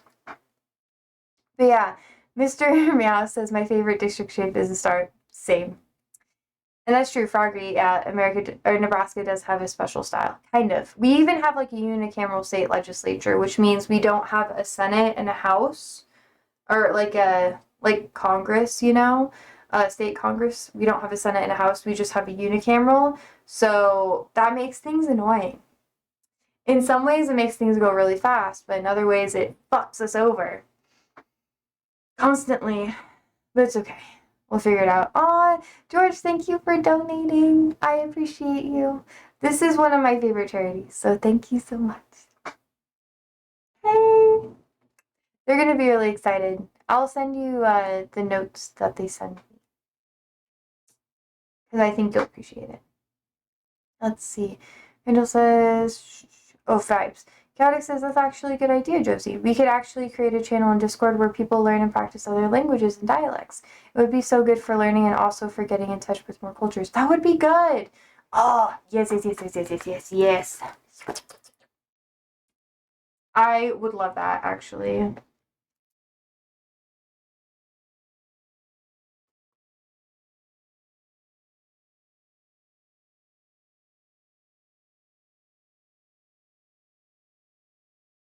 Fuck.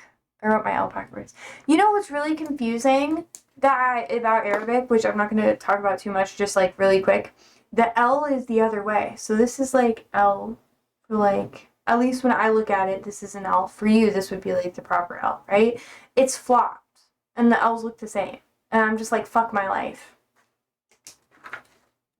Doesn't help me at all anymore. Meow says, I would love to post some videos about my culture. Yay! That'd be so fun. Okay, okay, okay.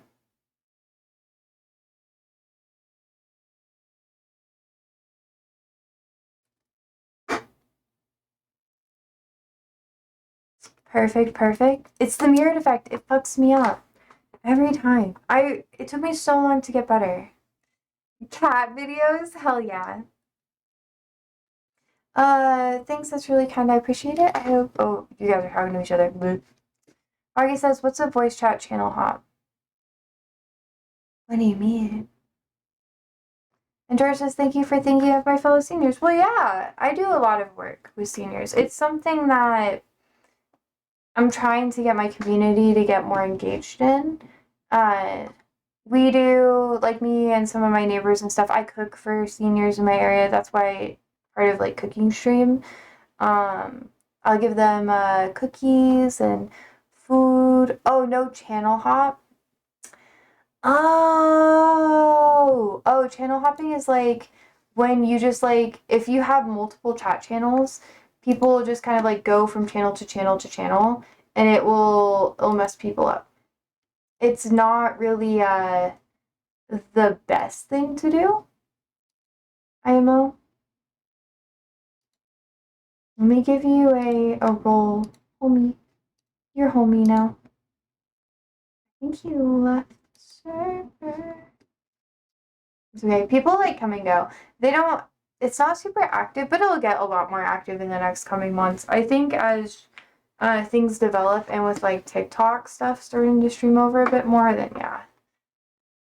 Cat says, I love cats. I think cats don't like me a lot for some reason. I don't know. Cats are really particular. They love me though. That is true, Mr. Meow. But yeah, channel hopping is when you have a lot of people and you just like basically raid a channel and take over the conversation and cause problems and then leave, which is annoying. Yeah.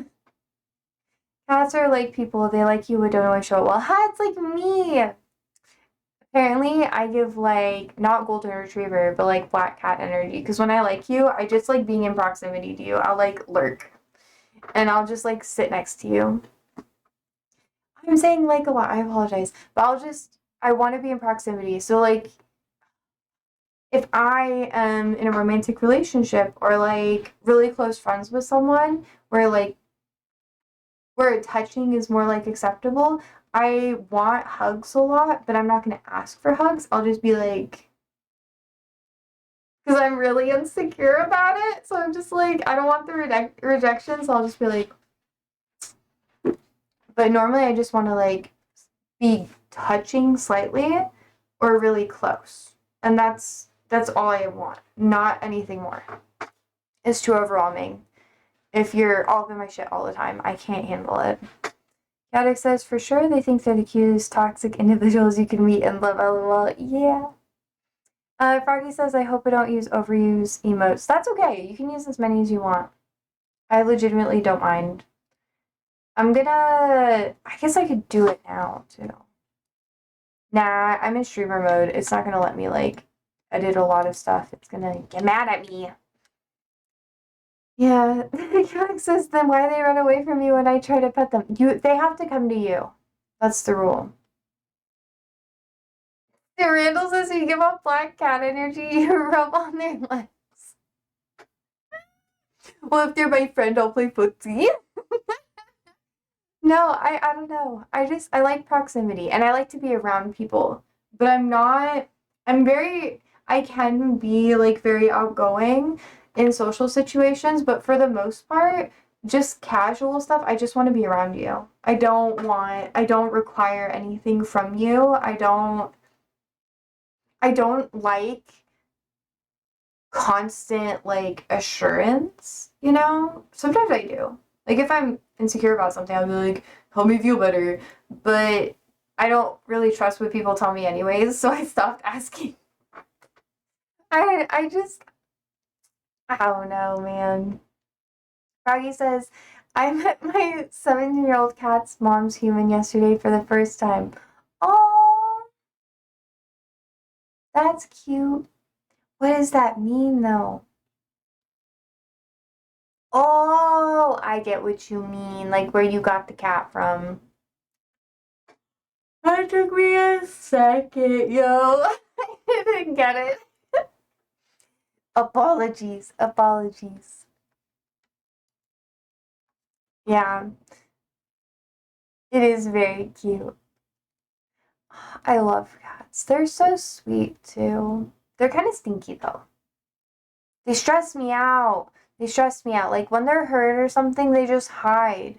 And that's what I'm like as a cat. Like as a person. I just like hide. It's really problematic. I'm not a furry, guys, okay? I'm not like as a cat. I don't know how I feel about furries, y'all. I think people are allowed to do what they want, but I don't understand what it means to be a furry. Do you guys ever think about that? I don't want to be rude, so maybe we shouldn't talk about this.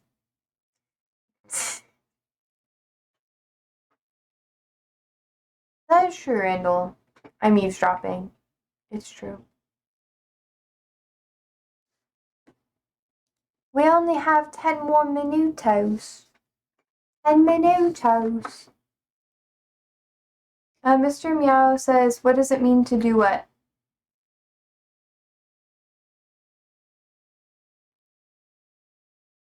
To be a furry. That's what I was asking. It's like,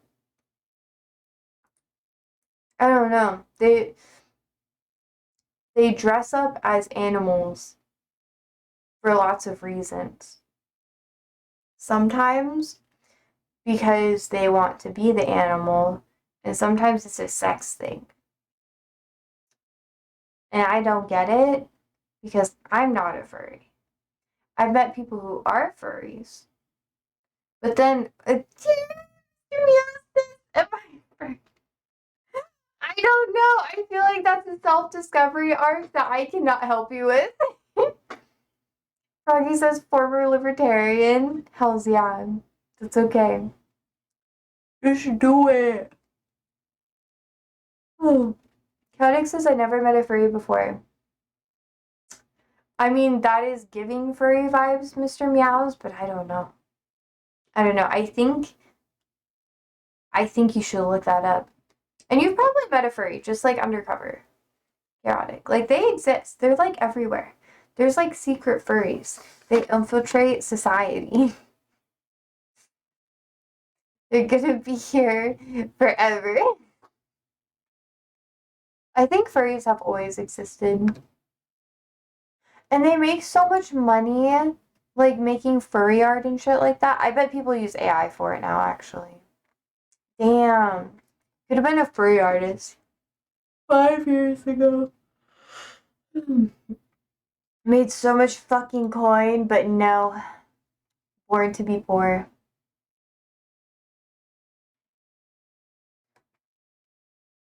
Caddick says, I don't know, I just can't see people dressed up as animals as sexual. It's weird for me. Then you're not a furry. It's okay. Not everyone does it in like a furry way though. Randall says furries are cool people. It's like cosplay just in fur and anthropomorphic beings. Yeah, it's true. It's true. Like animal-esque people. It's like humanoid animals. Oh, goodness gracious. I don't know. I didn't expect us to go to this conversation, but I'm not a furry. I respect people who are one, though. Who is your spirit animal? I don't know. I feel like after the furry conversation, I feel uncomfortable saying any form of spirit animal at this point. Ah. Randall says the sexual part is not furry, that's called a yiff. Oh! Okay, thank you for letting me know. So furry is a lifestyle, a yiff is the sex. It's like punk versus like BDSM, you know? There's lots of crossover in aesthetic and style, but only one is sexy. Froggy says LMAO. Yeah, it's okay to not try it. You're okay, Froggy. Caddick says, my rule for life is as long as it's not harming anyone, it's valid. Fair. True. True.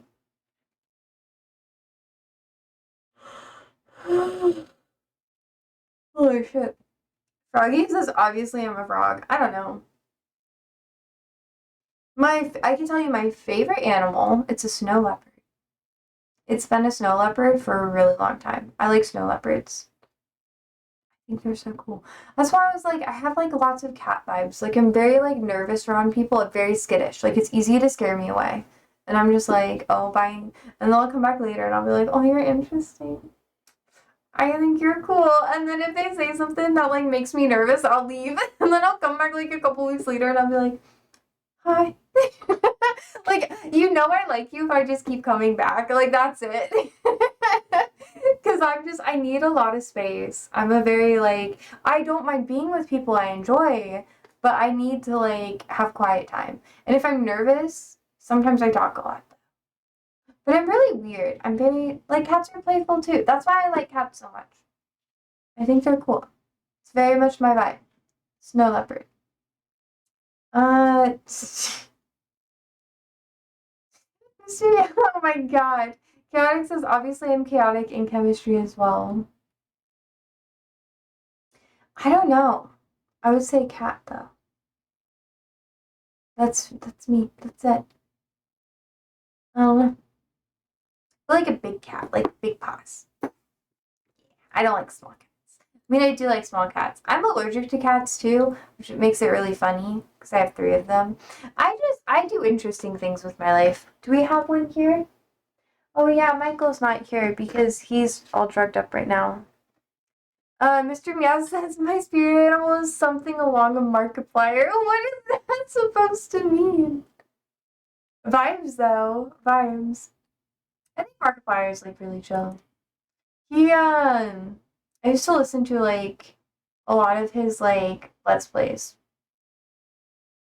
I stopped listening for a while though when he started like doing more collaborative stuff because I just thought I think he should have done like ASMR, honestly, because I listened to him like ASMR stuff, and then he started yelling a lot more, and I was like, "Where's the ASMR?" Because I just feel like sitting there relaxing, listening, and then you would just start yelling.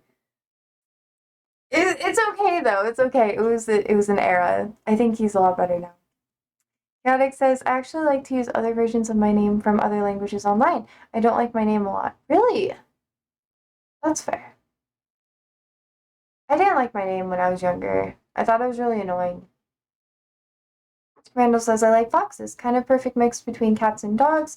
My favorite is the fennec fox. Foxes are a bitch to take care of, by the way. Like as a pet.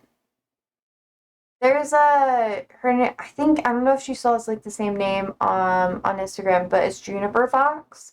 And she rehabs animals, and I really wanted to do that, like really bad for so long. That's why I have so many animals. That's why I fostered too, because I was like, okay, I can't rehab like any of the big animals because I don't have enough space, so I'm just gonna foster pets. And I did that for about 2.5 years or so after I graduated high school and left college. Oh my god, chaotic. Throwback, throwback, throwback. That song made my brain just die inside. Even though I said it wrong. Yeah. How do I like do the battery? Randall says fennec foxes do not look like real animals. They look like something from the game LOL. That's true. I think I have to get a charger for this. Like a special charger. Damn. Wait, no, no, no, nope, nope, actually. Oh, no, it charges through here. I'm gonna charge it. They don't look like a real animal. They look like something from a game. They're cute though. In Japan, they have like a fox forest that you can go through, I think. They have lots of different ones. That's why I want to go to Japan. So learning Japanese so I can go there and then they can just speak to me in English and call me like a white bitch or whatever. A weeb. What is it? Japanese.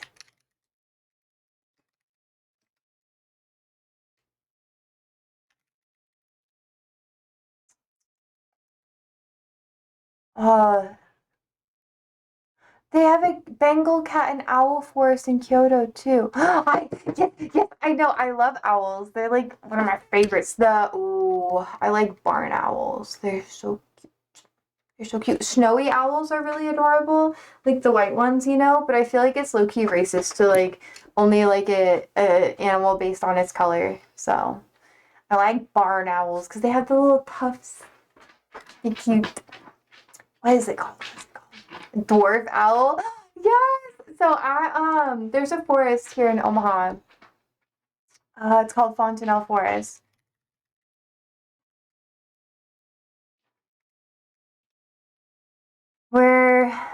Let's see. Spike the Owl. He's so cute. I'm gonna share the link to you guys so you can watch it. Everyone is fond of owls. How could you not be? He's really cute. Let me show you. Let me show you. Okay, guys. There's the link. This is I don't know where this is. Hold up. Costa Rica. What a soleil. Also, I'm not logged in. Look at him! He's so stupid! I'm gonna put my headphones on for this. Okay. When door got closed behind him, but he missed out on a lot of meals, and we think the temperature was pretty crazy in there. And unfortunately, Spike has suffered some pretty significant brain damage, so he's just not all there. Doesn't have that typical wild awareness that a normal screech owl should have, so he wouldn't have lived very long in the wild. So instead, he lives here with us at Fontenelle Forest, and he has a roommate, George. He does a great job getting on the glove for us and going to schools and nursing homes, and we hope to have him on our team for many years.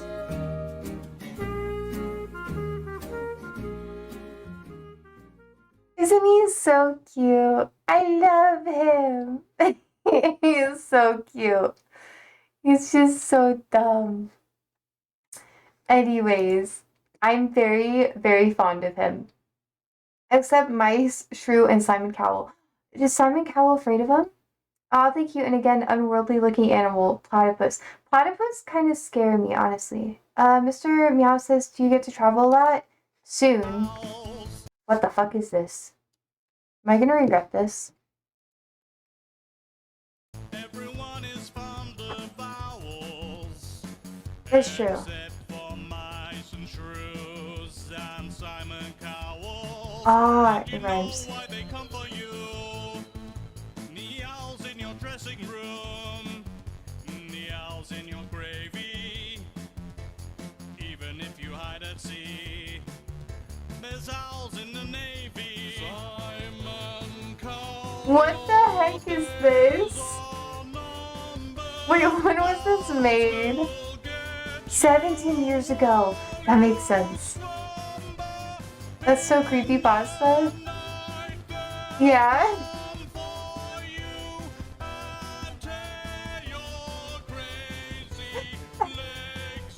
Oh my god. Cause you're the king of the beavers, the king of the beavers. You cannot deceive us and you can't fool us. The king of the beavers. What the is king of the happening? beavers. You cannot deceive us and you can't fool It's us. all the Okay, what the heck? Breaking news, guys. Ah, he's still so cute. Anyways, Mr. Meows, I do not travel that much. Not anymore, but I am actually going to travel a lot more in the future. I have plans, bitch. Just give me money. Fund my life and I'll travel more. No, I'm kidding, but I'm also not. Pay me to travel and I will. Where are you going? Well, future shit, I'm going to go to a lot of places in North Africa. I want to go to all over the Mediterranean. I'm obsessed with the Mediterranean. I love it so much. Everything about it, like the history is just so cool. The architecture, chef's kiss amazing. It's just my favorite like region, I guess. And then Japan. Lots of places in Japan. That's why I'm learning Japanese and Arabic. Froggy says the venomous glow-in-the-dark egg-laying mammal is a marsupial too. Maybe.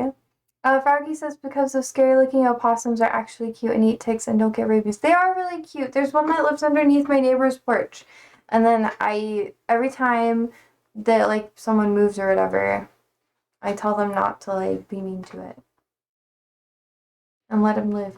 But it's a dude. It's not a girl. Otherwise, she would have been pregnant by now, unless she went through menopause. They don't live very long though.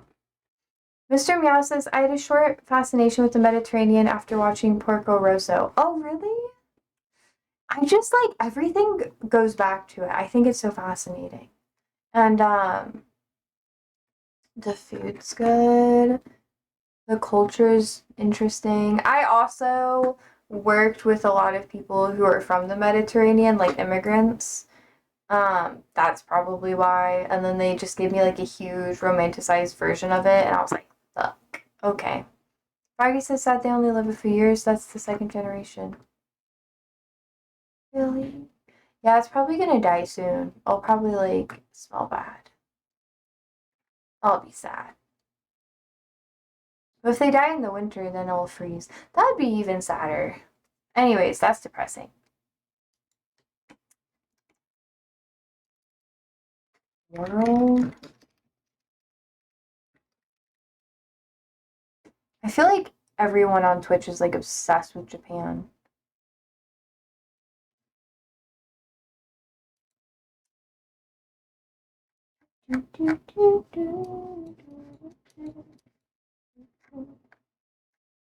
Wait.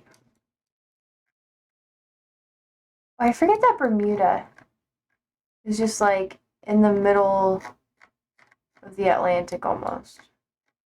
Yeah, then you have like Santa Cruz de Gracia, Rio Grande. There's lots of little islands there. Yeah, I always forget about that. Huh. Okay, anyways. Yeah. The cats get along with them though. Vibes. They do. They do. My cat loves the possum that lived outside. I think he's probably gonna die soon. Because I've lived in the area for a while and I feed him and he hasn't gotten food in a bit, so maybe he's dead. That'd be so sad. Anyways, Mr. Meow says, I am not. I went to Japan once and my romanticized version of it in my head was shattered. No, but that's the thing. I like the fucked up parts of it. That's like the best part. I don't like the romantic stuff. Like when people are like, ooh, anime is so cool or whatever, I'm just like, ooh, ooh. I don't know. I don't care as much about that. I want to go to the nature things. That's what I care about. I love ecotourism. Like, I love it. When I travel, I do like hiking and going on lots of walks, or I go to like architecture stuff and museums. I really enjoy all that. I don't really like shopping. Actually, I do. I'd go to a market. I really would want to go to like a good market. Chaotic says, one place I'm thinking of visiting is China. Same! You fucking understand. I want to go to China so bad. I'm going to go to China and I'm going to see. Sorry, Ollie. I was making too much, like, I was hitting my book against my leg. I'm going to go to the, oh, what do you call it? They have,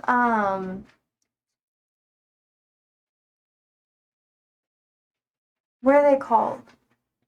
Geysers and stuff, and they have like it's like this sulfur water basins like Yellowstone, which I love Yellowstone. I love everything about it because I love the Hello, Ollie. Oh gosh, nice to see you. Anyways, I love all that stuff. Sorry. All he was like, okay. He's so used to my shit. I could like shove my entire hand down his throat, and I've had to do that, and he doesn't do anything. He's just like. But Mr. Meow says, I still like the food and anime. Hell yeah. Hell yeah, that's the vibe. My one of my friends, she's learning Mandarin. So I'm just like, hey, you learn Mandarin. I learn Japanese. We both go out there for like some work project or whatever. And then we visit in each other's countries. You get like something going on there and then we'll travel together and then we'll be each other's guide, which we probably won't be, but I want her to do it so bad. She doesn't want to like travel like that though.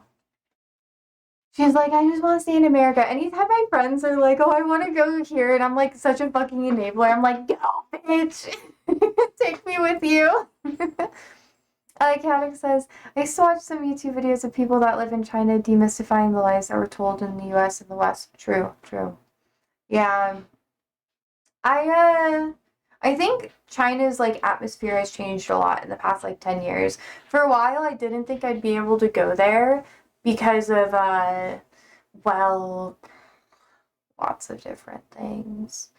I thought that I was like I learned a lot about like the surveillance stuff, and there were lots of places where Westerners were just straight up not allowed to go, like national parks and stuff that were private. There are still lots of places where they don't allow tourists to go nowadays. And those were all the places I wanted to go, obviously. And nowadays they allow people to go more places. Some places it's better off to have a guide with you, but yeah, their nature shit. Chaotic says, like, I know people that still think Chinese people eat dogs. They really only did it during famine times, too. And like, for the most part, every civilization did that. Like, every single one. They would eat whatever they could, which makes sense. It's just a racism thing, which you already know. But yeah, I think China's really cool. Am I, like, really into, like, Mao or whatever?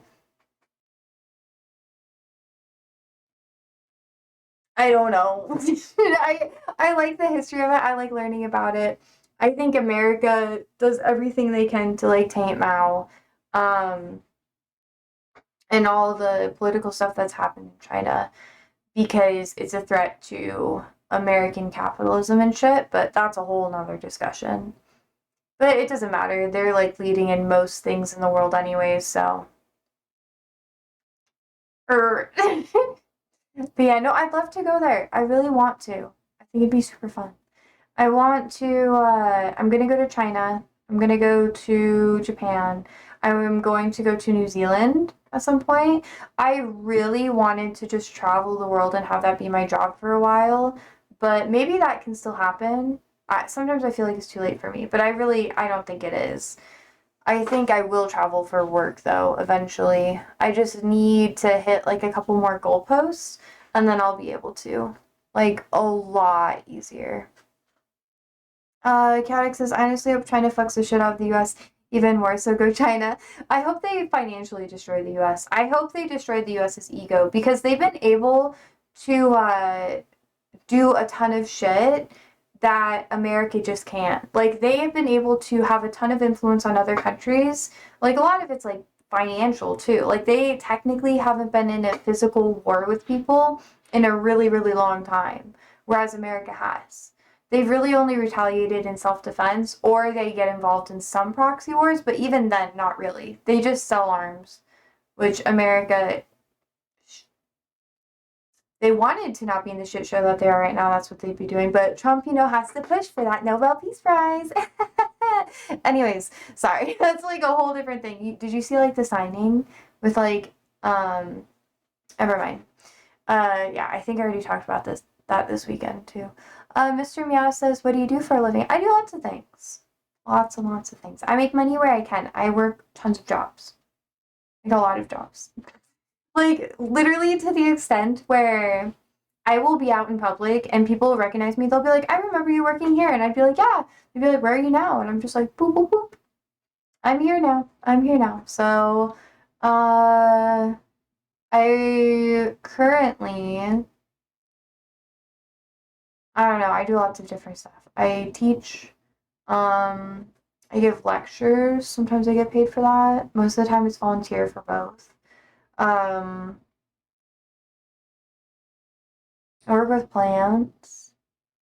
I do like gig work sometimes too. I bartend every once in a while. Uh, I do lots of stuff. Lots of stuff. Bartending makes quite a bit of money if you do it right. Sometimes I get paid doing like my teaching stuff or whatever. But it's not reliable because of what's been going on, so I try not to put a lot of pressure on it. It's just more experience, like a resume booster. But anyways, I also really care about the work. So, whatever. Caddick says Nobel Peace Prize is totally a scam. It should stop existing. Agreed. Mr. Meow says, I don't trust Nobel Peace Prizes. Same. Lots of people got Nobel Peace Prizes that are horrible fucking people. It's pretty much a PR thing. So, I think, one... like, Trump is pushing for it so fucking hard. Let's see. think it was I posted an article about it. Yeah, Armenia and Azerbaijan. Let's see. Here's like a link that explains like the overview of like the history between the two countries. But basically, long story short, it was just all for show. Like if you go through and watch like the presser that Trump had, where they had the two representatives of both the countries and Trump all sign like a different treaty. It was like there were no consequences for like if they fucked up or if they didn't participate in it.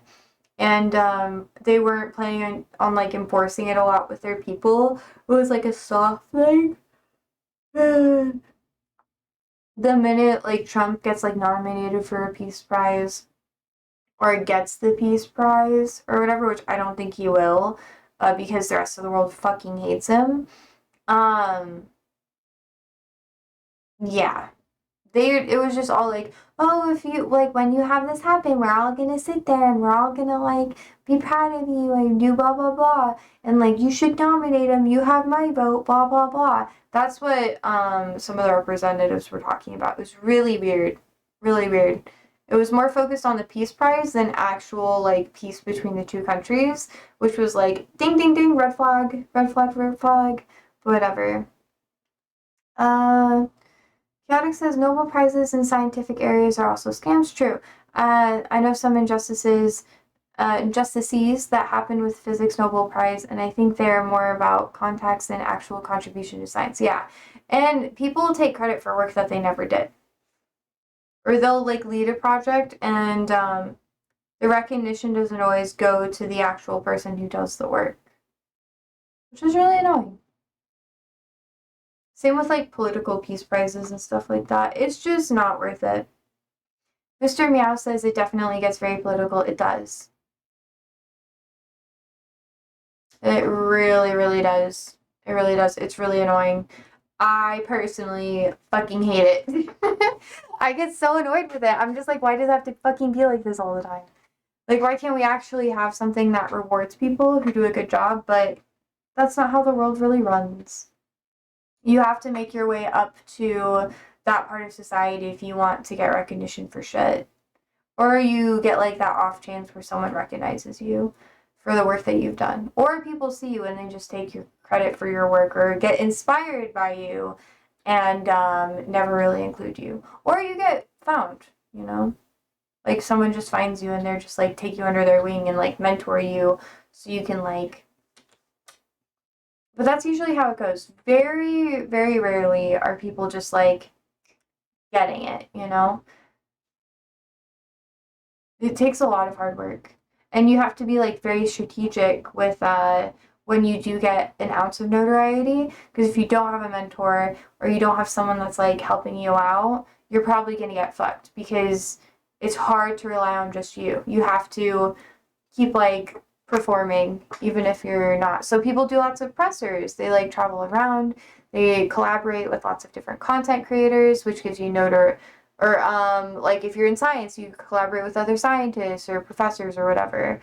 Politics, you do the same thing because then people view you as like established. Yeah. Anyways, Chaotic says that's why I partially think that following an academic career is not a good idea. I know people do a job for their supervisors and they're the ones that take the credit. Also, racism, transphobia, and other isms are pretty common there. That's true. Froggy says, okay, if you guys insist, I'll go first. 1, DIA, 2, Prado, 3, Bluebird, 4, MoMA. All valid, all valid. It is true though, it's true. Chaotic says credit, not predict. True. Yeah. Mr. Meow says, I prefer galleries. Froggy says galleries are inside of museums. MoMA is terrible though, that's true. Alright, let me get a reference for everybody.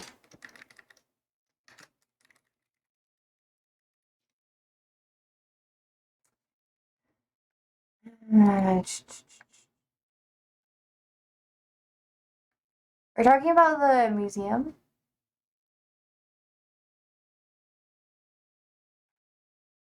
Yeah, Louvre.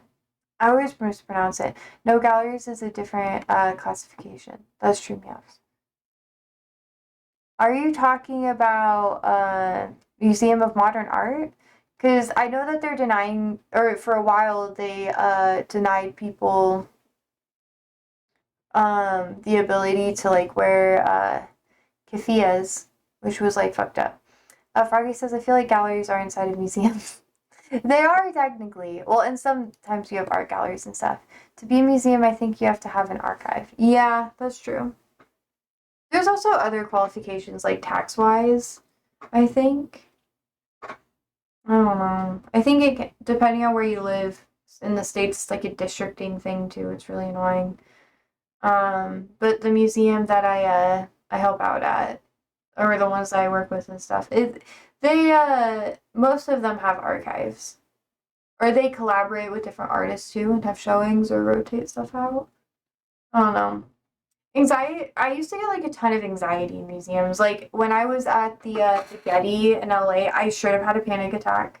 It was way too many people. Like I need to have someone I know with me when I first go, otherwise I freak out. And I learned that the hard way when I was there. Or I need to have like a goal, you know? Otherwise I freak out. Let's see. Mr. Meow says MoMA had an amazing display of modern futuristic appliances and furniture from the 1930s. I loved it. Everything else was terrible though. I really want like a 1930s, 1940s oven. Their ovens were so fucking cool. Just so you know. Exhibit, not display. Yeah, you're good. You're good. Yeah. I like art ones though. Although sometimes I get really pissy at art museums. I get mad. I get heated because I'm just like, "Oh, they're just promoting art from like this fucking asshole." Like Chuck Close was a piece of shit. And then most artists were like Van Gogh was also an asshole and everyone's like, "I love Van Gogh." And I'm just like, "He's a fucking cunt." Same with a lot of like musicians and stuff. But people don't know because they're like, "Oh, it's a classic." And everyone kind of like bases their art off of them. But it's ridiculous. Randall says, new question. This is something to chat as well. What is one thing you could nerd out to all day at the Mirror Mention? Let me ask Andrew. Andrew! Come here. Fuck. What is the thing I nerd out about the most? What is the thing that I nerd out about the most? He's my roommate. He'll know. I talk to him about shit all the time. Plants. Plants. Andrew's my roommate. And they were roommates. Anyways, plants. I know way too much about plants. Or like I like history too. Architecture. I really like architecture. But the thing I know the most about, probably plants. And animals. I love animals. I geek out about the future. Hey, what are you, a tarot reader? Are you a seer? Tell me my future. Are we gonna live forever? Do I die in a fun way or a sad way? um, Chaotic says philosophy. That's fair. Uh, all the missed technology we keep delaying. I know, but it doesn't help the money, does it? Doesn't help the money. Randall says, now I understand why we get along. I'm the same. Hey, that's good. That's good. You guys are cute. I like it. Picasso. I'm kidding. I'm kidding. Sometimes I say memes, and I hope you guys laugh and think they're funny. If not, I hope you just chuckle in like a is she okay kind of way. You know, both are valid. But at least fucking smile. I'm kidding. I'm kidding. Not really. Please. Please laugh at me. Give me validation. Let's see. I like philosophy stuff too. I just feel like I go a little into like a different direction with it than you guys do. You guys know more about like philosophers, and I just like talking about it because I'm a yapper. Yappadoodle Yancey.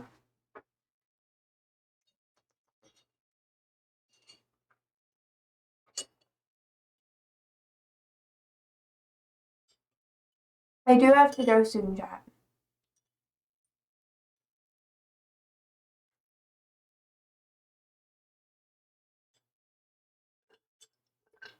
Holy fuck. Mr. Meow says, but I just got here. Sir. Oh. Really? I just got here. I wish. Well, you're cool. You're cool. I think you're cool. I want to keep streaming, but I still have to film TikToks. I gotta, I have to do content. I gotta work on stream stuff. I have to do homework. I'm gonna be up for hours. Most of my day was spent doing my fucking animation on Instagram. Because I didn't do it yesterday. Because it's finals week for me, that's why I'm fucked. I got shafted, baby. Fuck my life. Anyways, Chaotic says, it's okay, Josie. Philosophy doesn't have a script that you gotta follow. It's the fun part about it. You choose what topic to discuss and how you argue about it. And boy, do I like to argue. But people think I'm being mean to them. Because people are like, I like arguing. And I'm just like, but isn't it like, I don't want to fight. I just want to like bicker. You know, like tell me why you don't like it. But be passionate about it. And then we'll be good. Or educate me. And don't be offended if I ask you questions. Like, don't back the fuck down unless you figure out you're wrong. And usually I'll make you wrong. I'm kidding. Because I'm always right. Unless I'm wrong. And then I'll change my perspective so I am right. Bixby! She's my princess. If I move again, she's coming with me. Yes, you are. She likes to be pet. But only sometimes. Come here. Well, come say hello. My little fat lug. It's okay. She's very cute. She has blue eyes too. He's so adorable. Oh, I got fur all over my chin. She's still shutting. Okay, I'm good. Just end to black screen again. No, that's like the end, you know? We're not there yet. Once you die, you get that. Mr. Meow says, is that an aquarium in the back? Yeah, I have to clean it. That's gonna be like a, well, this Wednesday I have like refugee stuff I gotta work on. But after that's done, I might get some cleaning done. Yeah, I was thinking about getting a lizard from my work and putting it in there. Because I really like lizards. But I also got a fish tank pump, thanks to George. Thank you, George! So I feel like I gotta, like, do the fish tank. Raid, then. I gotta raid again? Fuck. I don't know who to raid today. Last time... I don't know. Oh! Do you guys like dinosaurs? I don't know if he, like, is accepting raids, though. He's really cool. Oh, he's recapping his dinosaur stuff. That means he might talk to me. You like the one dinosaur. What's the dinosaur? Me? I'm not even that old. I would say dinosaur level age is being like 80, you know? Chaotic says, I have a friend I would like you to read. Can I recommend him? Raid? You can. But I'll have to watch their stream before I raid into them. The pterodactyl! I love pterodactyls. They're so funny. They're like little rat bats of the sky, you know? I wonder if they actually like... Do you ever think that they actually look like the way that how we depict them? But, okay, so you know how, like, cartilage doesn't get preserved in fossils? At least not very easily. It's very difficult. Sometimes you can see an outline of what the body looked like, but that's very, very hard to find. And you have to be very careful with the excavation process to see it, right? So, oh God, I'm such a weirdo. But anyways, I think that they had a lot more like fatty deposits. Maybe they had ears, but I think they were cuter. I think they had like rounder faces, you know? I think they were just like little adorable little like dinos that could eat you, kind of like big cats. I feel like we would have had like, you know, like the Lion King was not Lion King, Tiger King, that guy who was really popular for like the big cats and stuff, I think we would have had a dinosaur version of that. Wait, that's just fucking Steve Irwin. Never mind. Crikey. Did you know that means Christ kill me? Fun fact. That's why I say it sometimes, because, you know, it's fitting. Mr. Meow says the dinosaurs are presented as being very skeletal. I know! I don't think they were that skinny. I feel like that's not that accurate. Carrick says his channel is called Frederick Nietzsche. He has a degree in political sciences. I love his philosophy. He usually plays games on stream. Pretty kind and friendly. He's a lefty, but he's more inclined to democratic socialism. Yeah, okay. Does he get engaged? Like in the community? Does he do the work? I really like dinosaurs. I mean, let me look him up. Let me see. Let me see. Oh, he is live. Oh, he's playing Metal Gear Solid. I haven't seen anyone play that game in a while.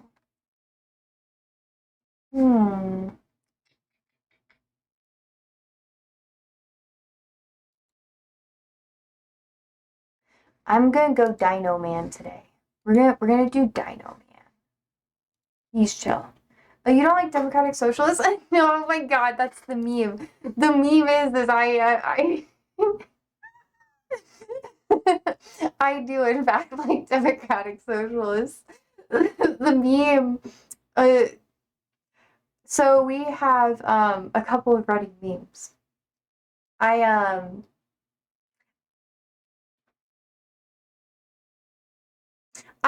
I'm left leaning, very left leaning, and I compromise with democratic socialism.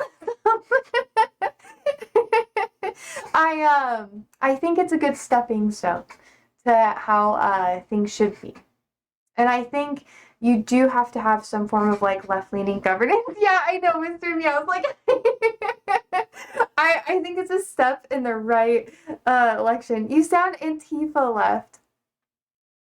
Yeah. Well, no, I mean, the joke is that everyone here calls me a tanky, but I'm not a tanky. I literally just helped out, like, in a little way with, like, they're too conservative for you? No, stop! No. I try not to get inclined. I try not to be, okay, how do I say it? I try not to be too involved in labels because I think labels get you in trouble. Okay? Froggy says I found it. I didn't get the bandana joke until just now. But yeah, no, I think left-leaning stuff is very cool, and I think you should get involved in things, especially like mutual. Randall says Josie, golden photos, distraction. I think you should. There are certain things that you keep private online. Josie Tinky, she just can't help herself. She was born Tinky and gonna die Tinky.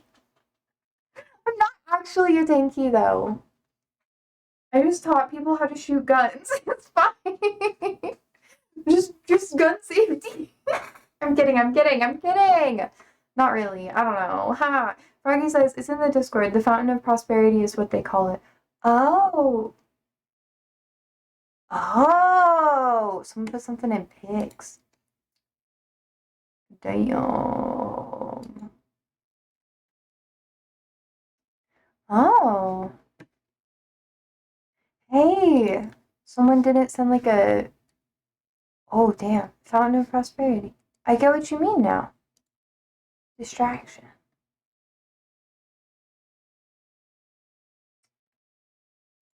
I'm not that involved in shit chat, just so you guys know. Just so you know. I mean, I am, but I'm not going to talk about it online because it could cause problems with my other work. I mean, I bet I could actually talk about it. It's like so long ago. You know? Froggy says, a new Zealander artist, and it's an accurate macroeconomic model with water and shit. True. But the banana joke. Lamau? Yeah. I don't know. Mr. Meow says, I don't get politically involved in any direction. Really? Ooh, ooh. Pick a side, bitch. Pick a side. Pick a side. At least get involved in mutual aid stuff. Like help out your community, volunteer, do like some form of like organizing. If you can, maybe you don't have to be the organizer, but get involved in organizing. It's very fun. My side is anti-war, but that side doesn't exist in this country. Well, no shit, Sherlock. That's what everything is based off of. Yeah, if you want to be like anti-war, just fucking move to China. They just do like financial warfare, but subtly. Well, and then China is like so fucking crazy. It's so funny in funny ways. Like if people don't follow the law, they're just like, oh, take them out. They don't want to listen to the rules of the law and the regulations. KO, you're gone. Chaotic says, I also have another streamer to recommend. She's called Trans X Bombshell. She's a communist. Ooh, vibes. Let's see. Womp, womp, womp. That sounds bad. I don't mean like womp womp in a sad way. That came off as sad. That's not it. Oh, she has Poke cards. Ah, slay. Slay, slay. Yes, girl.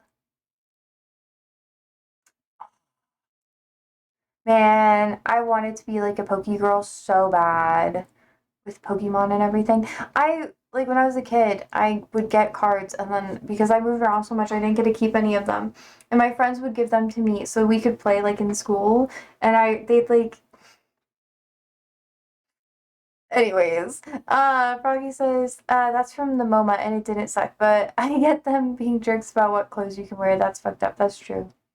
That's why I was like, they have a lot of controversies. But yeah, anyways. Long story short, we can talk about politics another day.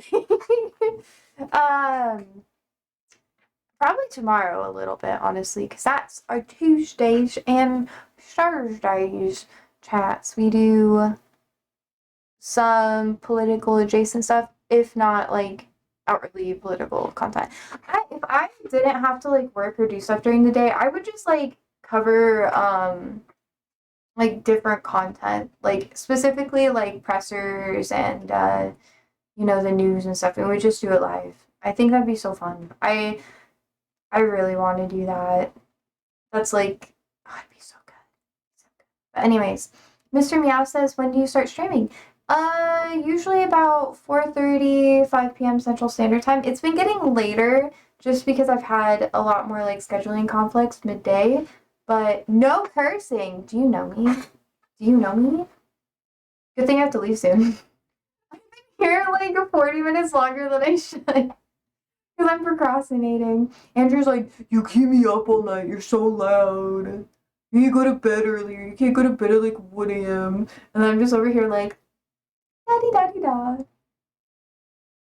1 a.m. 3 a.m. and then I have to get up really early. And because I go to bed so late, my alarm wakes him up before it wakes me up. So he yells at me. He's like, get the fuck up. I'm tired. I don't want to go to sleep. And sometimes it doesn't wake me up at all. I'll just go through for like 5 minutes. So I have to like rotate out my alarm sounds. So the one that was supposed to wake me up today didn't. I just slept through it the entire time. Yeah, and then he'll like wake me up. He'll be like, get the fuck up. Just like stop. Yeah.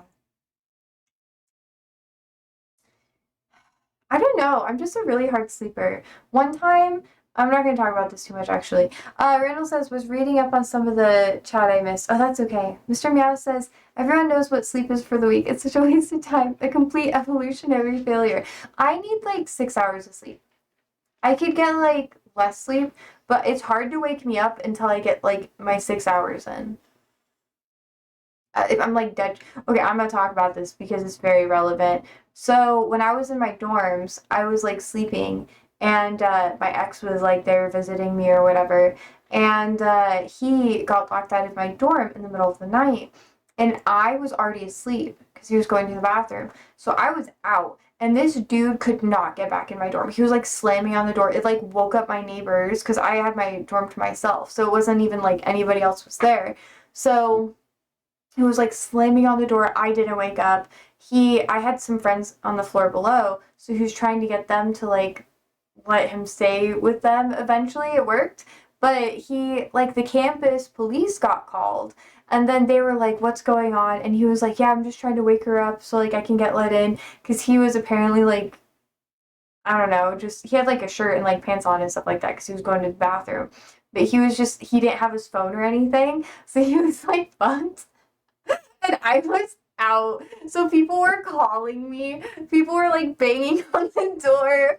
They were like trying to shine like a light under it, but they couldn't open the door at all because I wasn't like intoxicated or anything. I'm just a hard ass sleeper.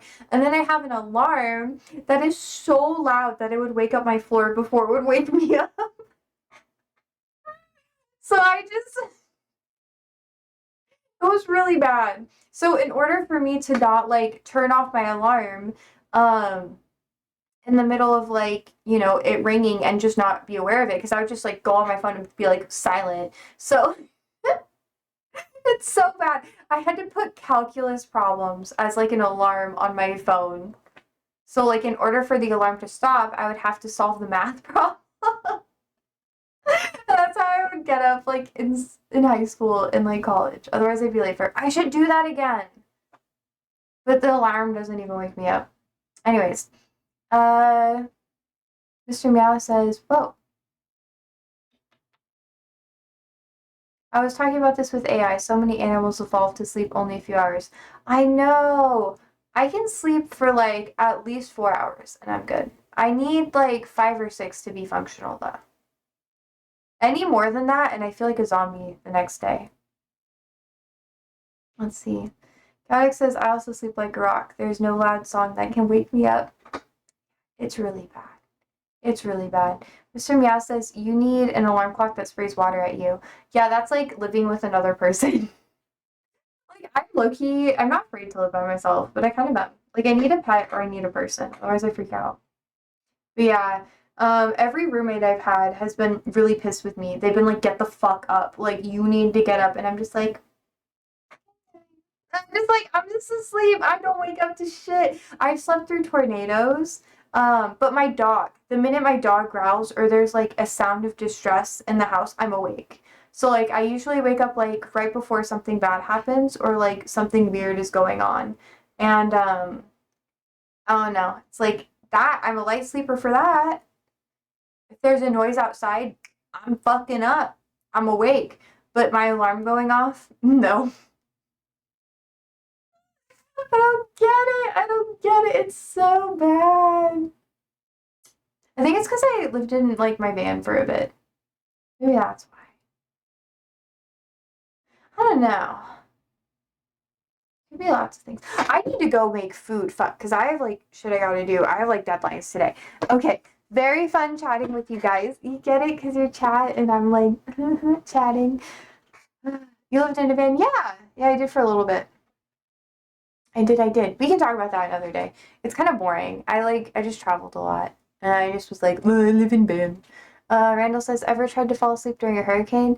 It's like there's a rocket right next to you. The rain sounds make me sleep. The minute I hear rain sounds, I'm like, good night. But if you turn off the rain sounds, I'm awake. Maybe I should do that. Okay. Anyways. Thank you so much for hanging out with me today. I hope you guys have a wonderful day and sleep well, stay safe, and stay alive. Thanks.